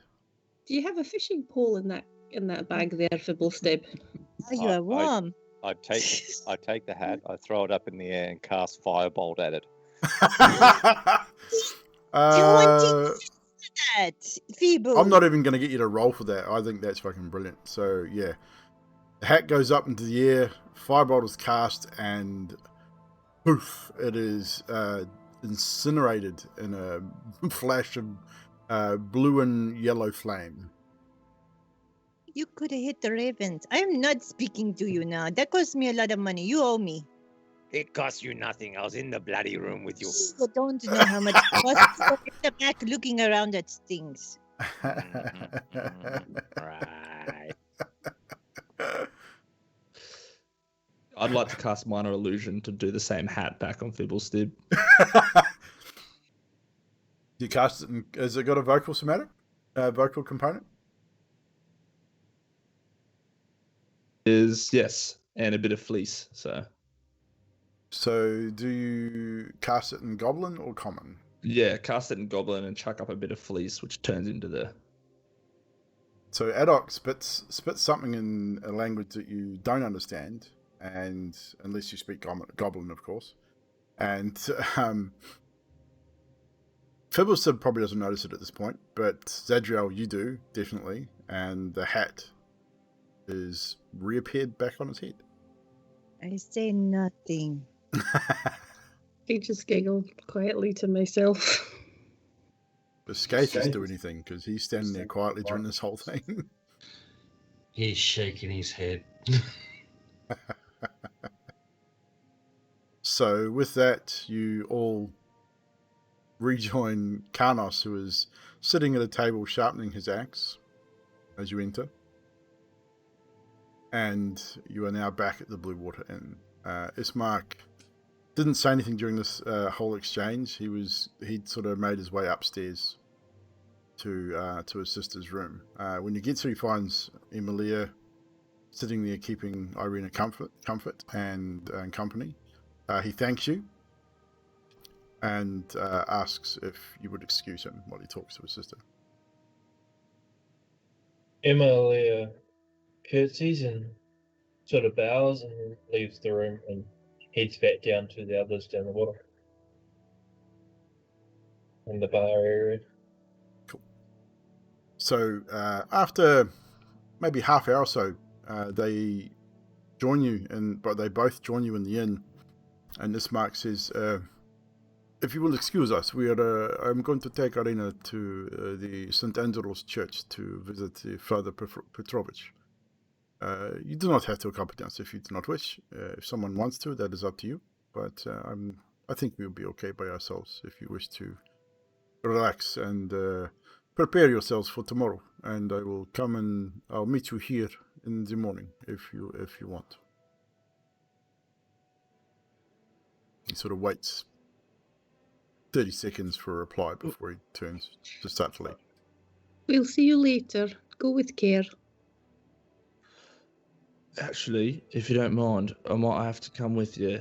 I'm actually after something from there that they might have. Of course. I did not realize you were religious at all. Oh, yeah, like, absolutely. 100% religious. Ismark's going to roll insight. Yeah, does Karnos believe him? Insight check all those who think Adok's full of shit. So Ismark rolls a 15. So if you wish to roll a deception check, please, Adok. Yeah, I got a 17. Karnos is totally amused that goblins believe in gods. Ismark sort of raises an eyebrow and doesn't think much more of it. He was a little weirded out by the comment, but doesn't seem any the wiser. Anyone else that were wishing to find out whether... I just smile sweetly and think, wow. I got a 23 insight. So... Yeah, you think you don't believe him. I don't... What gods do you worship? This is interesting. Oh, you know, like, you ever heard of, like, the one that's, it's just like it's in the sky and he, like, worships the sun and stuff and it's, it's all... That's the one I worship. Oh, well, but it's like a goblin one, so it's, probably not the same. Is it a smaller sun? There's only one. I mean... Yes, it's both. Oh, you have to worship with me sometime then. Of course, that would be great. Ismark, do we want to go now before this gets really weird? Of course, please, follow me. And he turns and heads out with Irina, and Adok follows with them. Leaving the rest of you in the Blue Water Inn to discuss anything at your leisure. We'll start with you guys before we switch over to Irina and Ismark and Adok as they head to St. Andrew's Church. I would just like to go up to my room and just sit down for an hour and cast Find Familiar. Noted. Mark off the components that you use. Emilia will go to the counter and basically book the rooms for a second night. Erwin extends to you the same price. The price hasn't changed, so it'd be another. What did we say? It was a gold piece all up. Yeah, it was. So another gold piece to rent the beds for the next evening. Okay. And Emily's going to ask if she can use the bathhouse that the others used the other day. And Erwin, yes, if you go out the back and cross to where the stable is, bathhouse there, you pay when you get over there. I think was I can't remember, 1 silver piece for the bath. Sweet. I can't remember. It might have been a gold. I can't remember. We'll say it's a silver. I don't remember. But yeah, Emily's going to head over there to do that. No worries. Sodriel is going to order wine for the table and lean in and look at Skathus and smile and say, why do you not talk so much?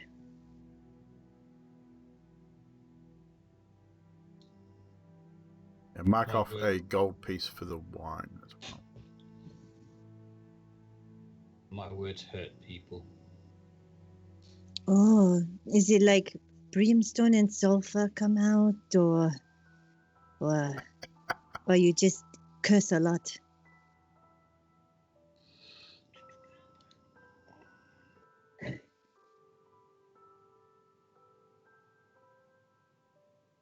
I am going to lean in his ear and quietly whisper as I cast command and say, chatter. Is there a save for that? Believe there is. You speak a command to a creature you see within range. Wisdom saving throw. So, Skathus, a wisdom save, please.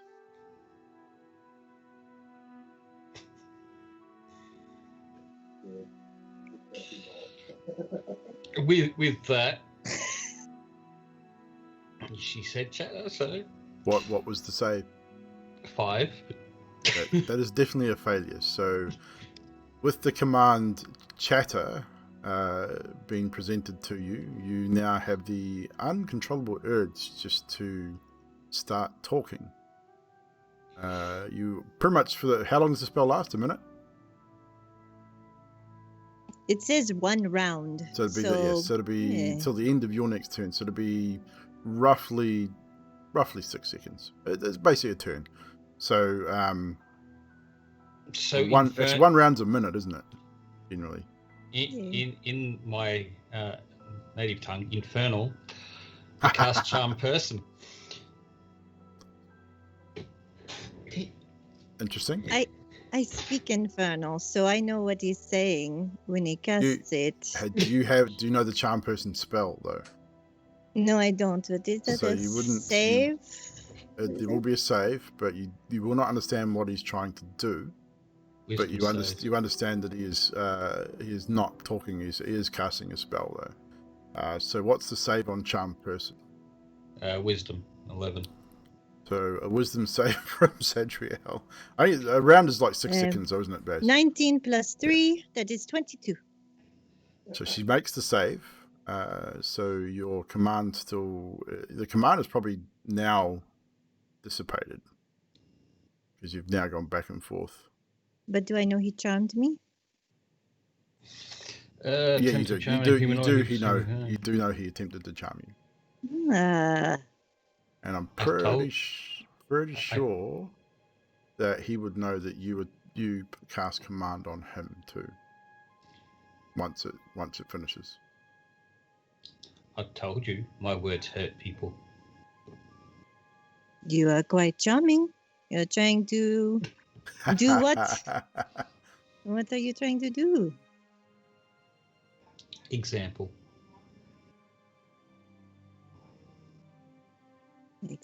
Set me as an example? Or give me an example? show you an example. Oh.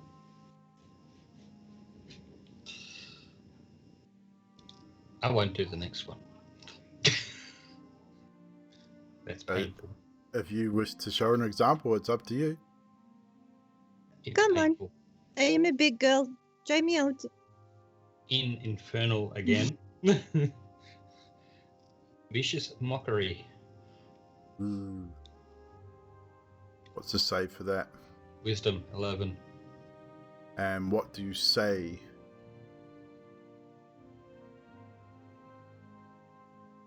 Roll wisdom saves, Adriel, firstly. But hold the save. Don't tell me what it is. What does Skaithus say to Zadriel?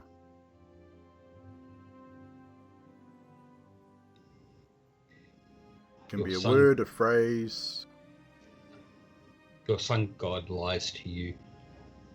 and you hiss that in Infernal. Yeah. Skaithus's forked tongue snakes forward as he hisses these infernal words to you, which you understand because you do speak Infernal. But essentially saying your god lies to you. What was your wisdom save? 17. You succeed. Is there a half damage on a success? Or Hang on. vicious mockery? It's not a cantrip, is it? No, it's a leveled spell. It's a cantrip for me. Oh, it's a cantrip, so there'll be no damage for the save. Yeah. Well, that didn't work either. It's a tiefling thing, so you unleash a string of insults laced with subtle enchantments at a creature you can see within range. They do not need to understand you. It must succeed on a wisdom save or take 1d4 psychic damage. Which she passed, so therefore Which no she passed, psychic damage. and have a disadvantage on the next attack. But I did hear what you say. You did hear what he said.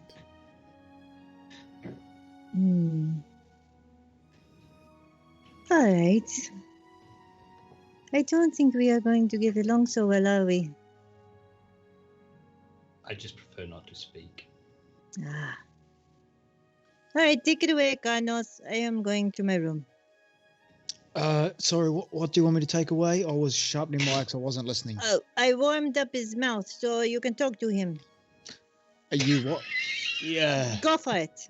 I did not see you do that. That is very tricky. Oh, he's very talkative. He's kind of an ass, so you two will get along great. Good night. Awesome. Carlos just looks over at Skaithus and is like, he was sharpening his axe the whole time, didn't hear a damn word. All Carlos was hearing was as he was scraping his Skaithus axe. just gone. Stroked his shoulders. I don't think she's quite easily upsettable for someone of the religious type, Skaithus. We must be careful what we say in front of her. You're always, as your mouth, it's always getting you in trouble, right? I nod. You remind me of just a person I met years ago. That's probably a story for another day. Nonetheless, I need to sharpen my axe. Would you like a drink, Skaithus? I nod. And Carlos is probably a bottle down by now too. It's getting late in the evening. Yeah, it's getting around dinner time or just after. I'm assuming you guys would have ordered food and that with your wine, or are you just having wine? Wine and a platter to share probably. So mark, whoever's buying the food, mark off a gold for the food, which will cover all of you. Carlos will do that, and he will give 2 gold. Of course he will. And gold each for any bottle of wine you buy. So just mark off the wine that you purchase. Sweet. And then after Carlos is finishing sharpening his axe, he sort of holds his shield and his axe on like a, and then puts them back where they belong. No problem. And with that, we will switch over to Ismark and Irina and Adok as you are now making your way through the township of Valaki, heading towards St. Andrew's Church, which is on the western side of the town. So it's a reasonable hike from you, but it's only going to take maybe 30 minutes to get there, but it's definitely a bit of a walk, so you got a little bit of time. And Irina looks a lot better today than what she has done. She definitely looks a lot stronger, and she's not needing to be aided while she's walking today, so that's definitely a good thing. And Ismark is just heading towards the church. If you wanted to say anything to them, that's up to you, Adok. They seem not very talkative. They share a few bits and pieces backwards and forwards, but nothing too profound. It's just basic conversation. So, Ismark, you said that you remember me, right? Yes, of course. We have not had much of a chance to speak with your friends being around. They do not know how long you have been here, do they? Well, to be frank, I don't know how long I've been here for. Yes, memory is... it happens a lot. I think the reason I remembered where others do not is my defiance of him. And I keep my distance from anyone who is allied with him. He is persuasive, and he is very powerful with the spells, and can manipulate people's minds. This might seem a bit weird. Do you trust me? No, I trust you. Trust is a very loaded word here. Well, that's what I'm asking you. Do you trust me? I trust that you are genuine in what you want to do. You want to get home, yes. You want to leave this place. Yes. Well, then I trust that that is what you wish to do, and you will do anything to get it. As will I.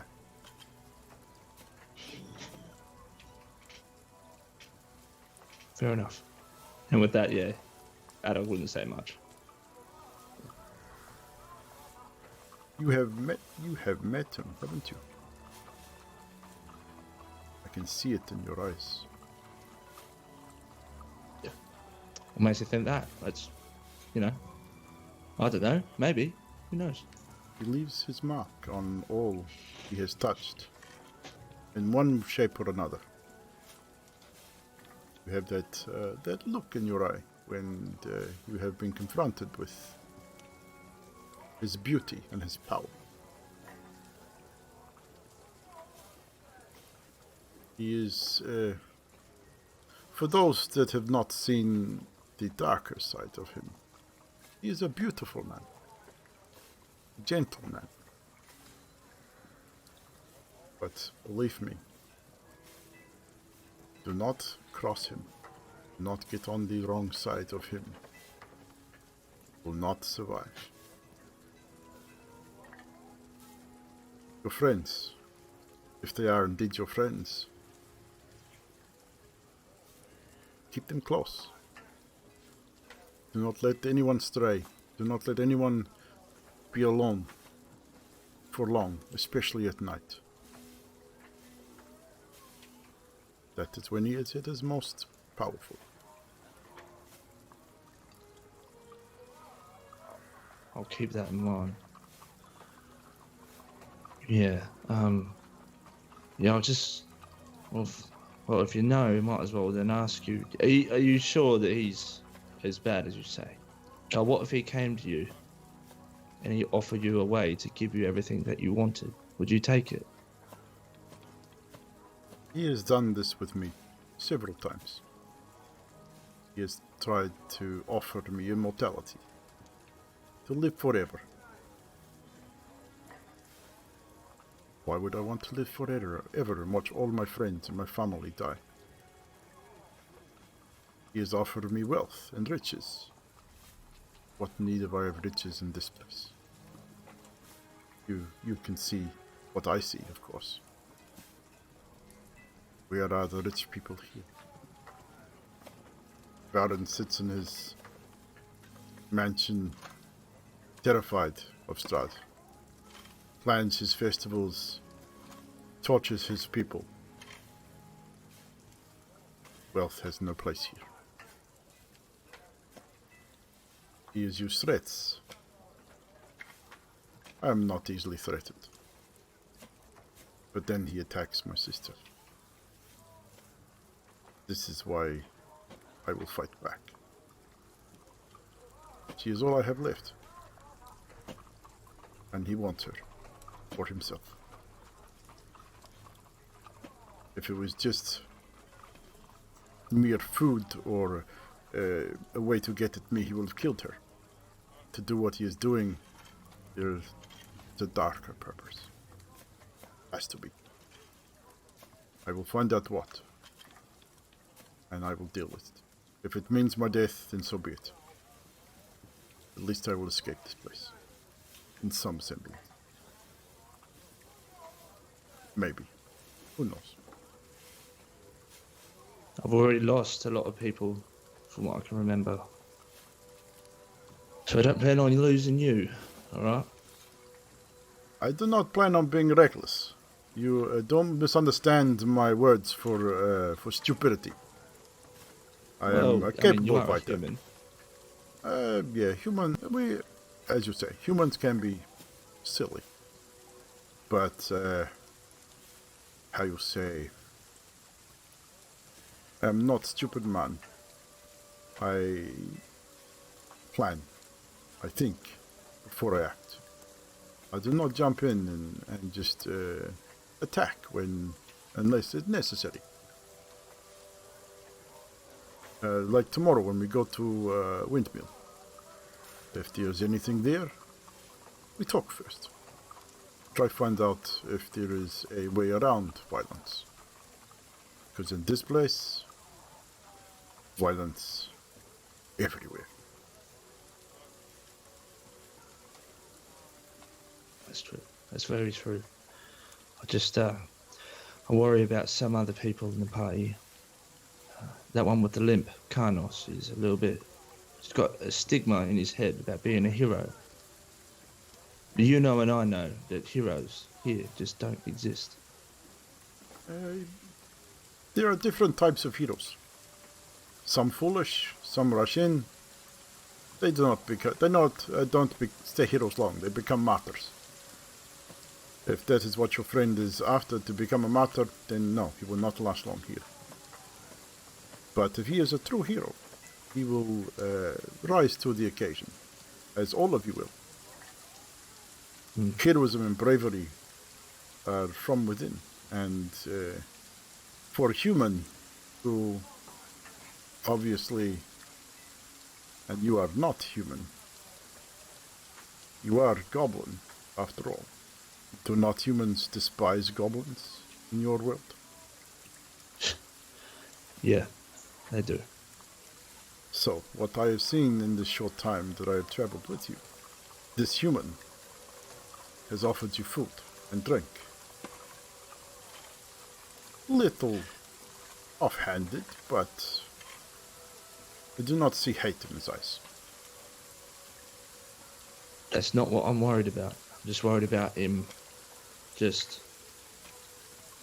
getting himself killed, that's all. But look, I guess time will tell, won't it? It will indeed. As I say, if you rush, jump into things that you do not know anything about, then chances are you will perish.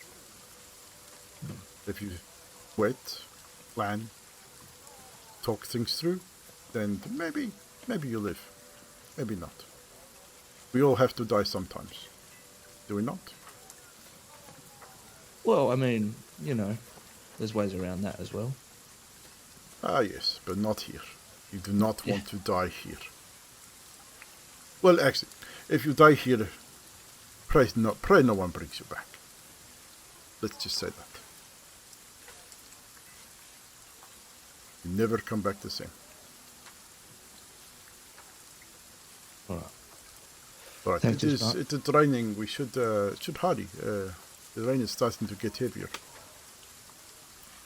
And you were walking while you're talking, but you get to the church, and the centuries-old stone church with its bulging steeple in the back and the walls lined with cracked and stained glass windows, depicting pious saints. A fence of wrought iron encloses the garden of the gravestones towards the rear of the church and to the side. And a thin mist seems to hang over the graveyards, over the graves as this rain starts to settle in. As you approach the front steps of the church, you spy a familiar face. Vasily is sitting on the front steps of the church under the front eaves, and he's reading a book. As you get closer, Ismark, good afternoon, Vasily. Good to see you again. What brings you to the church? Irina sort of gives him a slight nod as you approach, and Vasily sort of glances up casually from his book and spies the three of you. Good afternoon. Good to see you all again. This book, just reading about my enemy. Need to know more about how to kill these things. And as he sort of closes the book up, you make a perception check at it, please, to see if you notice the title on the spine or the cover of the book. What did you roll? What is 0? Isn't that 1 minus 1? A natural 1. As he snaps the book closed, you don't really catch the title of the book, and he stands up, bows deeply to all of you, and sort of waits for you to come out of the rain up to closer to him. And Ismark then remarks to him, you are waiting here for anyone, or doing anything, or just reading your book? Why are you sitting here reading this in the rain? And Vasily sort of, the rain doesn't worry me too much. I'm, as I say, just waiting here for the rain to pass, so I'd read my book and study what I need to know about killing such a foul creature. And Adok, do you say anything? Well, what is a creature? Pretty smart. Maybe I can give you some bit of advice. Well, of course. And he then hands the book to you.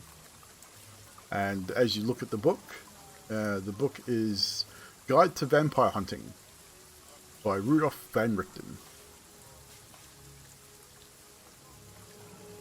I am studying my enemy, of course. You never have too much information. If this man appears here in Valaki, then I am forearmed, as they say. Fair enough. Well, I mean, vampires. Right. Well, if I remember correctly, I feel like maybe a steak. Are you any good at, not an actual piece of meat, but like a wooden stake thing that you slam through someone's heart? Are you good with magic? Yes, of course. I'm familiar with this stake that you mentioned. So I've already just started the book, and it's very interesting. Maybe you want to read it. Oh, you can have it if you wish. I mean, I have many. All right. Why not? Yeah. Cheers. Of course, keep it. And I shall bid you good day, as the rain seems to slow, and he sort of looks up and goes, time for me to go, I think. And I will see you again, for sure. Enjoy the rest of your day. And he just briskly walks away as the rain starts to subside, and he heads off in the direction of the town square. Ismark sort of looks at you, gives him a little bit of a puzzled look, but nothing really weird, sort of too weird. He says, He says, puzzled look back. Yeah, it might be a good read, I suppose. Maybe I should read it as well if it is about a vampire. I mean, stake through the heart, though. I mean, come on. It is all that is from stories. My next suggestion was going to be garlic, but you know. Really, garlic. You never know. It's worth a shot. You've been listening to too many bad stories, I think. Yeah, I have been. What do you say that name was again? Can you read that on the cover? That is Rudolf van Richten, famous vampire hunter, apparently. Rumor has it that he is hiding somewhere in bruvia, and no one's ever seen him.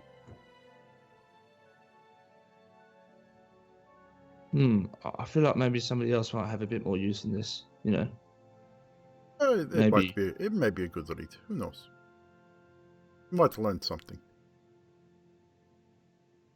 And with that, they both push through the big double doors into the church. The church is dedicated to the Morning Lord, named after St. Andrew. And Father Lucian Petrovich is standing at the altar. There's no one else in the church apart from a number of children, it appears. 6 small children, probably aged between 9 and 15. They are all sort of huddled together on the right-hand side of the church. They seem frightened, not like scared to the point where they're crying or anything like that, but they're huddled together for protection. You can see that Lucian here is trying to console them, and he looks up as he hears the doors and sees you enter. And he says something to one of the older children, and the children then move towards the back of the church and through one of the rear doors. And he's dressed in priestly robes, like as you would normally see in a church, and he walks towards you and clasps his hand together and basically says, Irina, Ismark, it is good to see you. I'm glad you made it. Please come, sit. And who might this be? As he looks down at you, doesn't seem fazed by the way you look. Just looks directly at you, makes eye contact. Adok. Look, I don't mean to be rude, and it looks like you've got a bunch of children to look after. I am just after a bit of holy water. It's fine. You come sit with us. You may. This place is open to all. Yep. All right. If you're after holy water, I can get you some. But come sit. Come. All right. Please. All right. It's all good. We will have sit and have a talk. So as you'll sit and listen as Irina recounts her ordeal with Strahd. She talks about how a stranger came calling late one evening when her brother was out. Ismark was caught away for something and didn't make it back until well after dark, which is unusual. The stranger came in. She didn't want to let him into the house, but next thing she knew, he was standing in the main foyer of their home, basically embracing her and hanging on to her arms somewhat, not harshly, not violently, but then his face changed and his eyes changed, and standing before her was Prince von Tsarevich.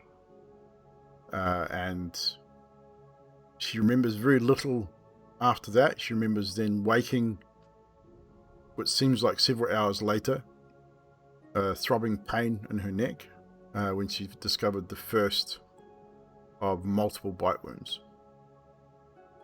This happened over 3 nights. Strahd managed to gain entrance to the home and attacked her on 3 separate occasions. On the last occasion, he drained her to almost death. Her father was nowhere to be seen at these times, not that she was aware of. Then the next night he did not return. Ismark came home, found his sister on the 3rd night in that state, put her to bed, talked to his father, then the attack started. Every night for 3 nights consecutively, wolves, undead, attacked the house, trying to break in. The doors, the windows, the walls. And you guys saw the evidence of this when you visited their home. On the 3rd night, her father's heart couldn't stand it any longer, and he suffered a massive heart attack and perished in his den, where he was laid when you guys aided them in taking him to the church to be buried. Strahd did not return, but it seems that he is somewhat wanting her to come to him now. She gets the impression that he's trying to wear her will down, so that she will go to him to stop whatever this is that's happening to her. And you can see the anger and hatred in Ismark's eyes and face whenever Strahd's name's mentioned. You can see the concern and love that he has for his sister. It's very noticeable at this point. You can see that his sole concern is keeping his sister safe. He generally does not care about his own safety. He wants to get her out. Father Petrovich listens intently, and then says to them both, "Well, I believe you will be safe here. We have not heard or seen of Strahd entering Valaki at all, that I'm aware of. But now with you here, he may have reason to come. So we must prepare. Irina, you will stay here at the church. I think this will be the safest place for you. And Ismark, you are welcome to stay as well, but obviously if you wish to stay at the inn, that is up to you. And your friends, I believe you have friends with you as well. They are welcome to visit anytime." That is great. That's great to know. They are, although at the moment, waiting for me to get back. So Of course. You said you needed holy water. Yeah, I do. How much holy water would you require? Enough to smother over someone. A vial, a water skin? I mean, I can bless any amount of water you wish. Oh yeah, like this water skin, will that do? That'll be fine. He takes it from you, and he takes it in his hands, and he bows his head, and he starts reciting a prayer in a language you don't understand. You're not entirely sure what it is. Takes him about a minute, 30 seconds to a minute, and then he hands it back to you and says, "There you are, at 1 water skin of holy water." Right. Do you want, I can have it for free? Yeah. Of course. We are a church. We do not ask for money. I'm here to help and look after people. Just real quick, what is it that you worship? Just, we worship the Morning Lord, St. Morning Andrew. Lord. The church is named after him, St. Andrew's Church. St. Andrew's. His bones rest under the altar here. All right. And I hate to pry, but are those kids all right? Not that I care, but Yes. There is a rumor of a hag that's stealing children in the area.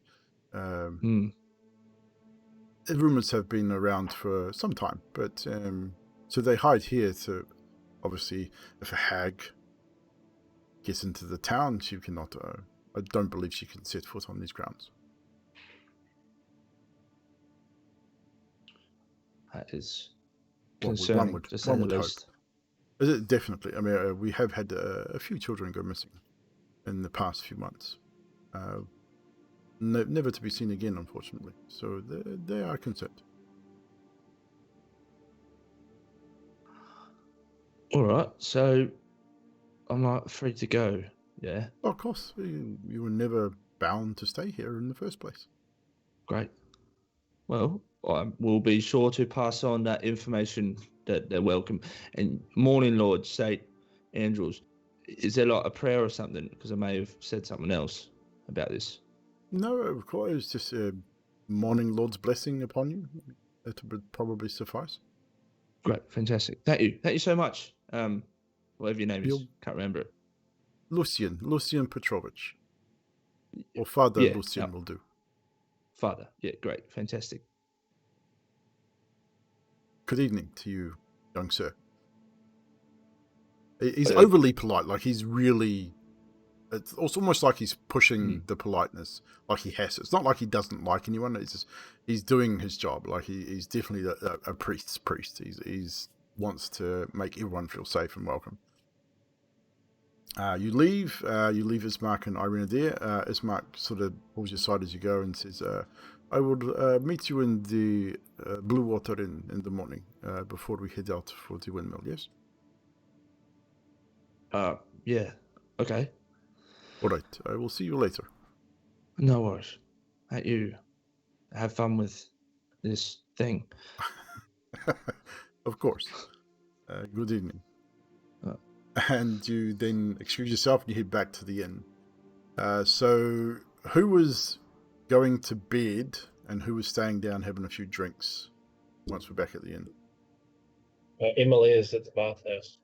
Are you still at the bathhouse? That's right, yes. I was casting familiar, but I'd probably come down when it's finished. Okay, so we'll go to Emilia for a moment. Yeah, so Emily is going to go to the bathhouse. She's going to pay what did you say it was, the silver or whatever? Yeah. Yeah. And she's going to go into her room. She's going to enter the bath, basically fully clothed, and basically strip off her dress and underwear, so she's butt naked, and it's all her clothes and everything floating in the pool. Yep. She's basically lie back with her hair in the water, and effectively go to sleep.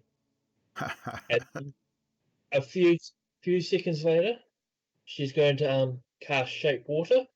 Yeah. And she's got her eyes closed. She's going to cast shape water. The water from the pool is going to turn into millions and millions of tiny little circle balls, basically a mist, and rise up from the water into a 5-foot square around you. And then the more balls of water are gonna move together with the animate, so you can cause the water to form simple shapes and animate at your direction. Yep. So she's going to animate them so that they form basically a figure, and the figure is going to look like it's got the head of Cthulhu, if you know what he looks like. I do. And body of a person with thick plate mail armor. You can form basic shapes, no details. So it'll be just a shape of a humanoid, and I get what you mean. It'd be the basic shape. The mist is taking that shape. Yeah, but it's a basic shape. That's it. There is no detail. I'm forming little circles, and the circles are taking that shape. You still cannot form intricate details with a shape water spell. It's not that type of spell. It's not that powerful. Even with the tiniest of water, you'd have to cast that spell a lot of times to get the detail that you're after.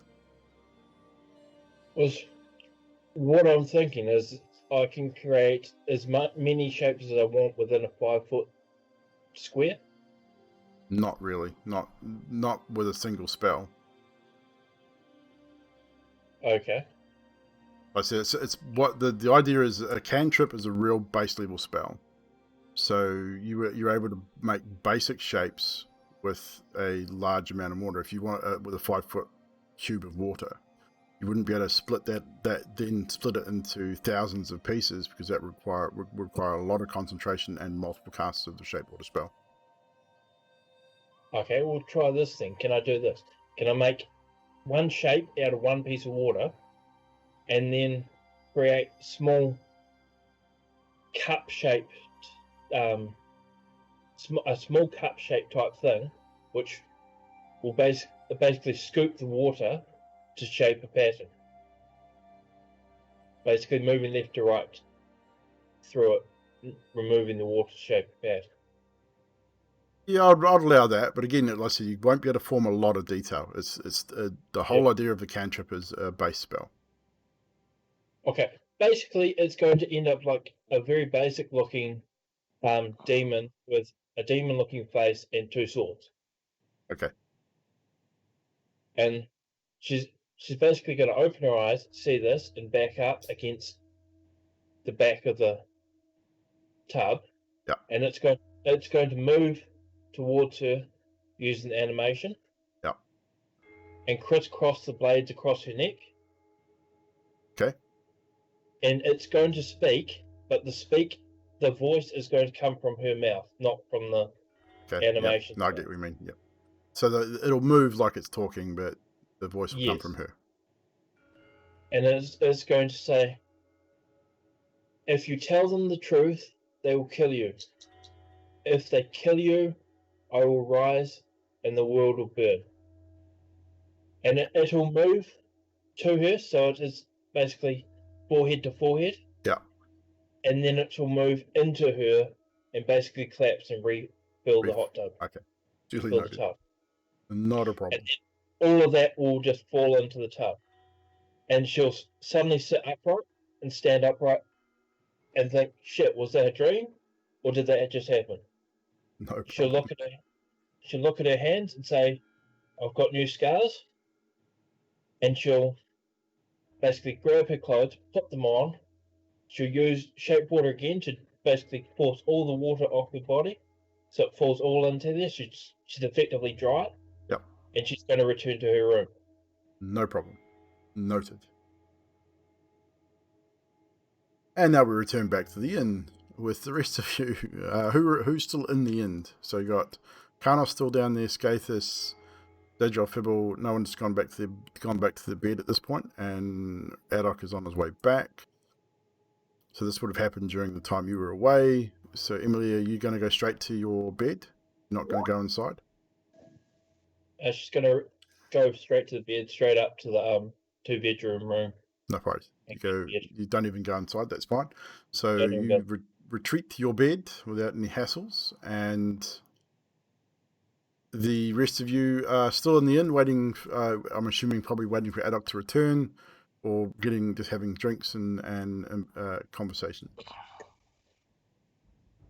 This Gath is just sitting there drinking, trying to understand women. Karnos Be there a very long time. Karnos says to Fibblestib, Mr. Stib, when you head to the blacksmiths, I shall accompany you just to keep an eye on things. Oh, yes, as Ismark did say, not to travel around alone. If you don't mind, I shall accompany you there and maybe just keep watch as you do your work. Yes, that's okay. Let's go, actually, because let's do it. We'll probably be shut down anyway. Adok, in the time that Emily was doing her thing and you did your thing at the church, you're probably getting back about the time Karnos and Fibblestib walk out the door. You were probably rounding the corner towards the inn at the point they were leaving, heading towards the blacksmith.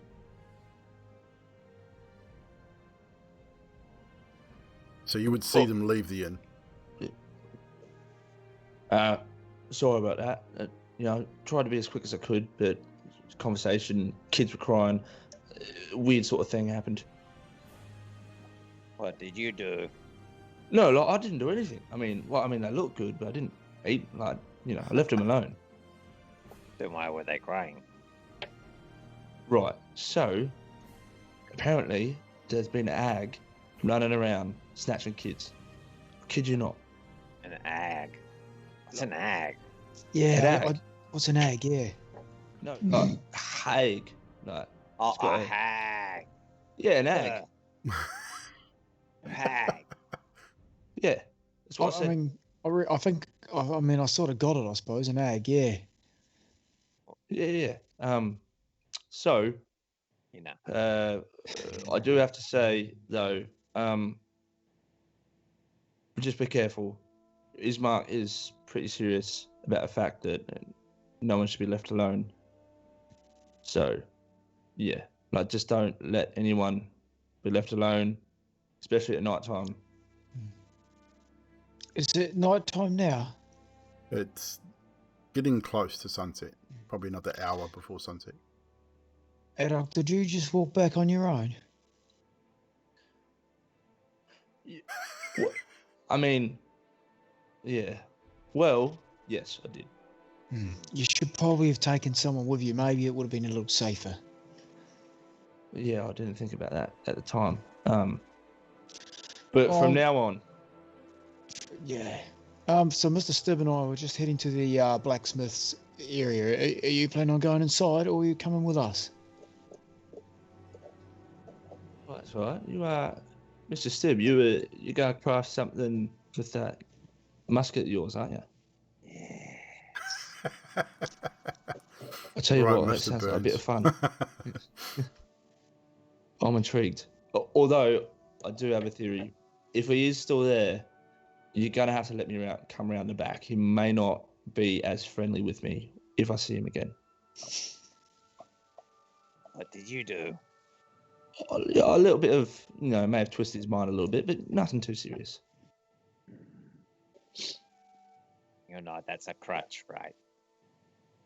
Magic can become a very bad crutch. Well, when you look like this, you got a face like this, sometimes you've got to do things a little bit under the table. Am I right, Mr. Karnos? You would understand? He doesn't use magic. Oh, yeah, no, I have no idea about magic, but you should not be using it on the townsfolk. That is not very fair. I will keep that under consideration. But at the moment, no one got hurt. I got a bit of a discount. Everybody else got a bit of a discount. Win-win. Wait a minute, you can use your magic to get a discount. Oh, sometimes. Depends. Interesting. Could also Well, help with the ladies. It would have to be. It wouldn't be very even.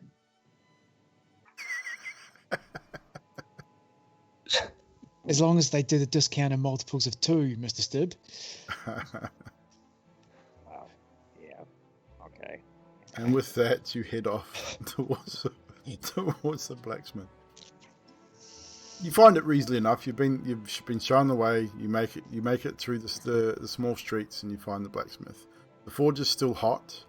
Gregory and his sons are not there. But he did say that you could come back after they're closed, and you were able to use the forge. You paid in advance, so the forge is yours. Mr. Stibb, I shall wait outside and just keep an eye on things, just at the doorway, I'd say. Adok, will you hang with me, or you were going with Mr. Stibb? It's up to you, Mr. Phil. I might do a bit of, I don't know. What do you need? Do you need a bit of hand with what you're doing? Or?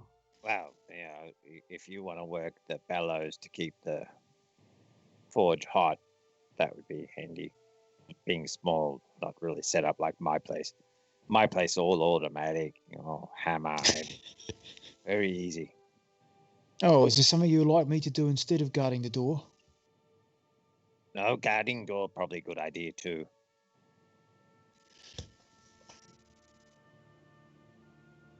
Yes. Yeah. Okay. Let's get to this. So, you start, Fibblestib, you head over to the anvil, you lay out your materials, and you set to work. Adok, I will need you to make a strength check to run the bellows, as this is a human-sized forge. So it might take you a little bit to get the bellows started, so I'll need you to make your first strength check with your proficiency, because you are a tinkerer as well. So add your proficiency to the check.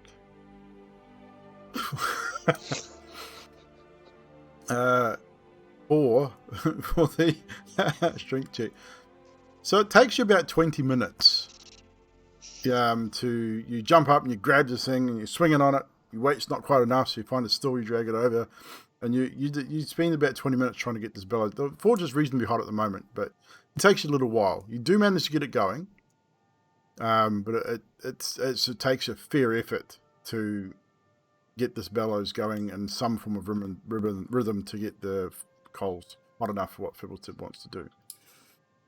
But after a while, the forge is hot enough. You add the metal components to the forge to heat them, so you can start shaping them. So what I'll need you now to do is roll a tinker check. So that's your D20 plus Dex plus proficiency to determine. We'll make 3 checks to determine your progress. So this will be the first check for your first lot of metal components. 24. Without too many hassles at all, you manage to shape your first component. Would you describe what you're trying to achieve here? So try and make it sort of roughly 3 stages. Yeah. Firstly, I'd pull out the breastplate and I'd completely flatten that. Then I'd cut 2 strips off, and then look around for something like a cylinder, like a pole, pretty much, and wrap the rest of the breastplate around that pole. Okay, so that'll be your first weld stage. Yep, that'll be your first stage to heat, cut, and wrap the steel to forge weld your cylinder. Which you do so without too many hassles at all. This thin plate steel that you found from the armor at Durst Manor seems to do the trick quite nicely. A few impurities in the metal, but it doesn't seem to affect what you're trying to do. Your second check, please. That's a dirty 20. Dirty 20. Same thing. No real hassles. Your second stage of construction. Which is I'd pull out the 3 throwing darts. Yep. And mount them to that cylinder, and put the rifle over it to make sure that they hold the rifle nicely. Not a problem. So it takes you a few moments to shape and mount the darts in such a fashion that they cradle your rifle the way you hope it would. And your final check. Which is a 23. Adok, as from the bellows, you watch Fibblestip work, and you are just enthralled in his process. The level of skill used to heat and flatten the metal, then roll it, forge weld these parts onto this metal cylinder, the stand cradling his rifle, it's amazing for you to watch. You've got a reasonable amount of skill yourself, but to watch someone else do it is just absolutely fascinating. And your final stage of construction, which would be, I'd get some of the copper wire, probably 2 of the copper wire, turn that into a spring. Yep. Stick that on inside the shaft, and then stick the pole in, and make a like a locking pin to hold it all together. And after about, I would imagine, probably 2 to 3 hours of working, you have a finished, completed mechanism which will pretty much work exactly how you intended. Your rolls were all sufficient, and the average across all 3 was sufficient enough to have no real imperfections. Awesome. So if you would like to describe exactly what you created and give the viewers and the other players a bit of an idea of what it's for. Basically, it's like the old-fashioned stands that the French used to use with their muskets that had the wick on it to keep it stable. It's basically the same idea. So you put it down, you hit the button to drop the pin down, then you put the rifle on it just to hold it steady. So shut up, dog. Yes, Grigori's dog is harassing you guys in the forge and whining and carrying on in the background. Just before we finish up, One more thing. Yes. After that, I'll get the 2 straps that I made earlier. Yes. Cut them in half, then place them in such a way and put a pin through them, and then like belt down each side of the pin so that they move freely. Yep. Then I'll attach the wire on like the top 2 parts and then the bottom 2 parts. Yep.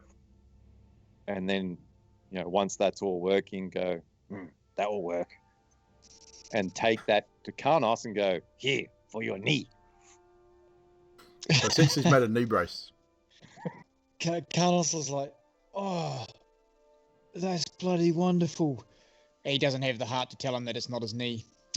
And he goes, you know what, Mr. Stibb, this reminds me of the time when I was at a place far off land called Icewind Dale. I worked for a smithy there called Conlon, I think, and he sent me off to get some Yeti pelts. And it was a similar setup to this. He was a very good smithy, actually. And sort of as they were doing that, he would have been regaling them of his tales in Icewind Dale, working for the smithy, getting Yeti pelts. And then he straps the knee brace on to be polite. No worries. During your time at the door, however, just on a bit of a side note, yes. You do notice a town patrol approaching. They haven't seen you, but they're definitely coming in this direction. What do you do in that instance? Do you approach them? Do you hide? What is your course of action? Karnos is just hanging out in the doorway with he's not holding his axe up high at the ready. He started out that way, but he sort of let it relax, and he's just looking around. We've been told we can use the area, so I'm not too fussed. They're guards. He knows they're... I don't think he's worried. No problem. So as you remain relaxed at the door, obviously in a non-threatening manner, pretty much like you're supposed to be there, the guards wander past. They notice you. One of them sort of gives you a bit of a look and then mutters something to the other 3, and then they continue on their way. They don't seem to be too concerned with your presence there. So you guys complete your task. Fibblestib, you have completed your Tinkerer's little tinker project there. Before you guys head back to the inn, which is now dark, so it's at 8:30, probably by the time 8:30, 9 o'clock at night. It is definitely now dark. The rain has stopped, and we will probably end tonight's session right there and pick up there when we start next week. So, players, another great session tonight. Thank you so much for hanging out with us again, and viewers, same to you.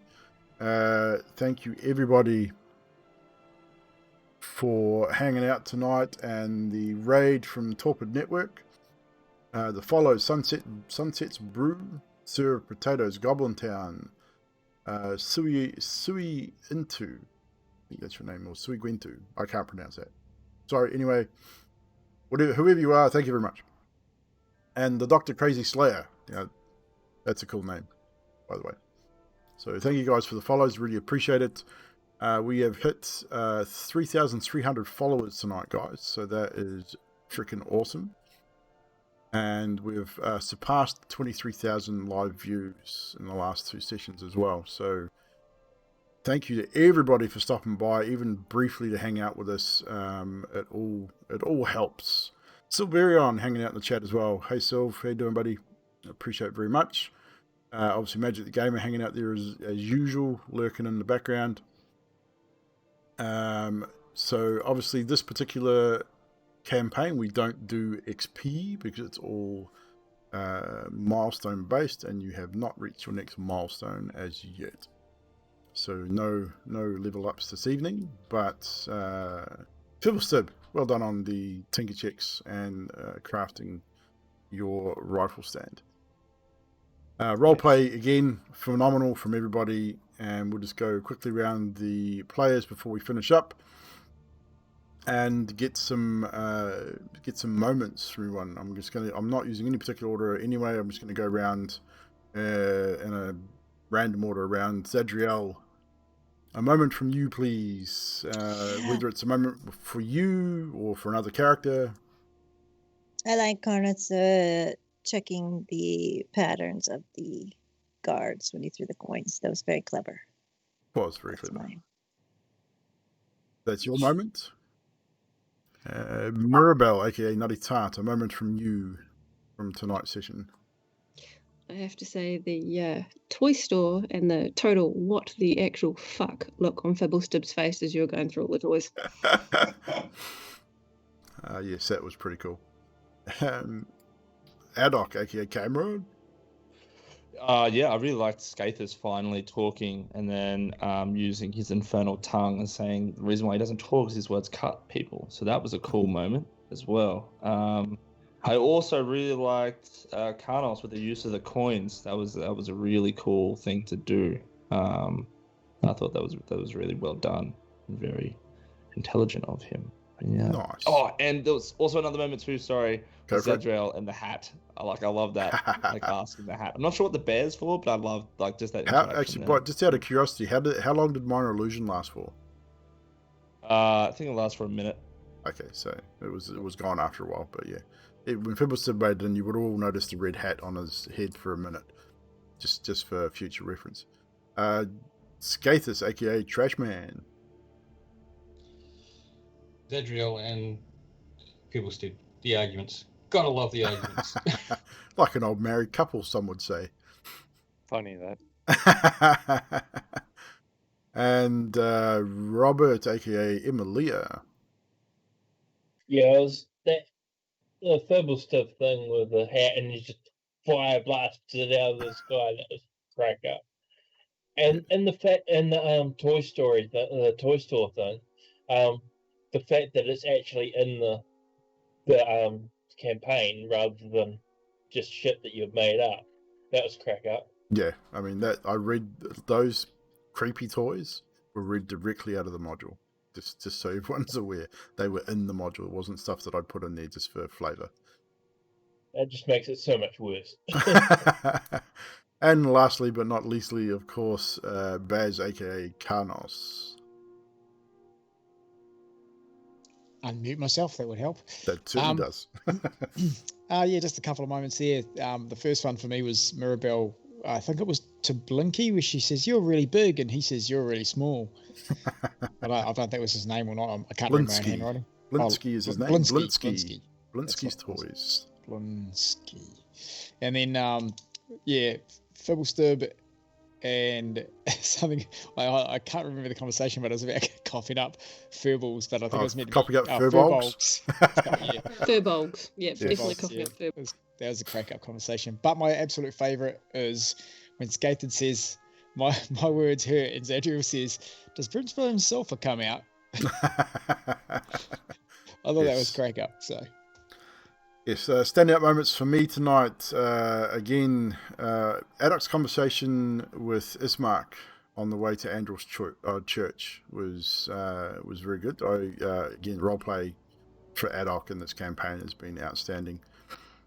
Just the way that he is confused and not confused, has a moment of sort of clarity, and then goes back to being confused, and just the sincerity of his convictions, and doesn't matter what he's really talking about. Mirabelle's queries about why are they doing that? Why does Zadriel do that? Why does Karnos do that? The very inquisitive mind of Mirabelle, of course, trying to figure out why people do the weird and wonderful things that they do.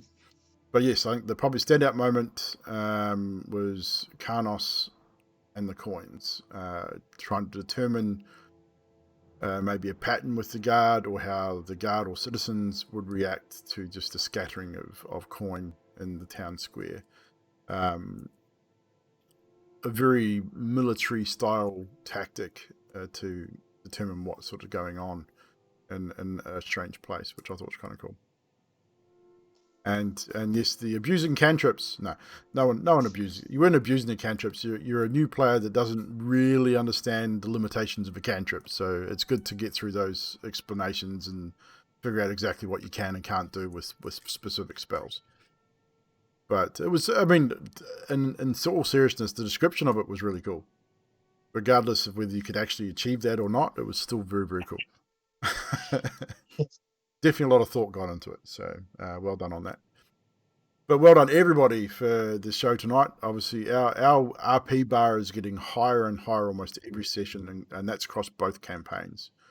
One thing I have noticed from especially the last 3 or 4 months, just across both campaigns, the RP moments are being well thought out and just well executed, and it's just a lot of fun. And it's a lot of fun to DM a bunch of players that can be serious but can be stupid all at the same time. So definitely makes things a whole lot easier. And really goddamn funny when the innuendo just doesn't stop. Like coughing up furbolgs. I mean, who wants to cough up a furball? But anywho, chat. If anyone in the chat has got a moment that stood out for them, by all means, chuck it in the chat. Just at me in the comments so I can read it out. Otherwise, we are going to finish up very, very shortly. We're going to have a look who we can raid. We're going to pass on the raid, of course, because we were raided ourselves. So we will pass on to someone else. But while I am looking for someone to raid, if anyone in the chat has got a moment that stood out to them, now's the time.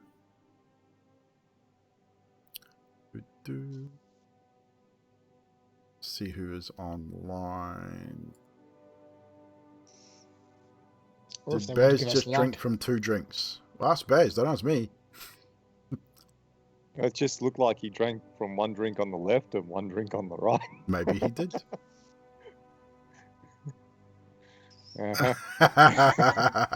Very clever. That's coming out there.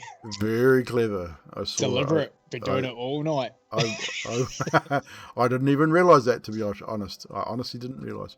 Well, no, he's always drinking the ginger ales. I'm guessing it's ginger ales. Let's look at these ones. These You're guys spot on. here. I won't say the brand name because Twitch. Yeah, but so it's not that unusual to see you drinking from one.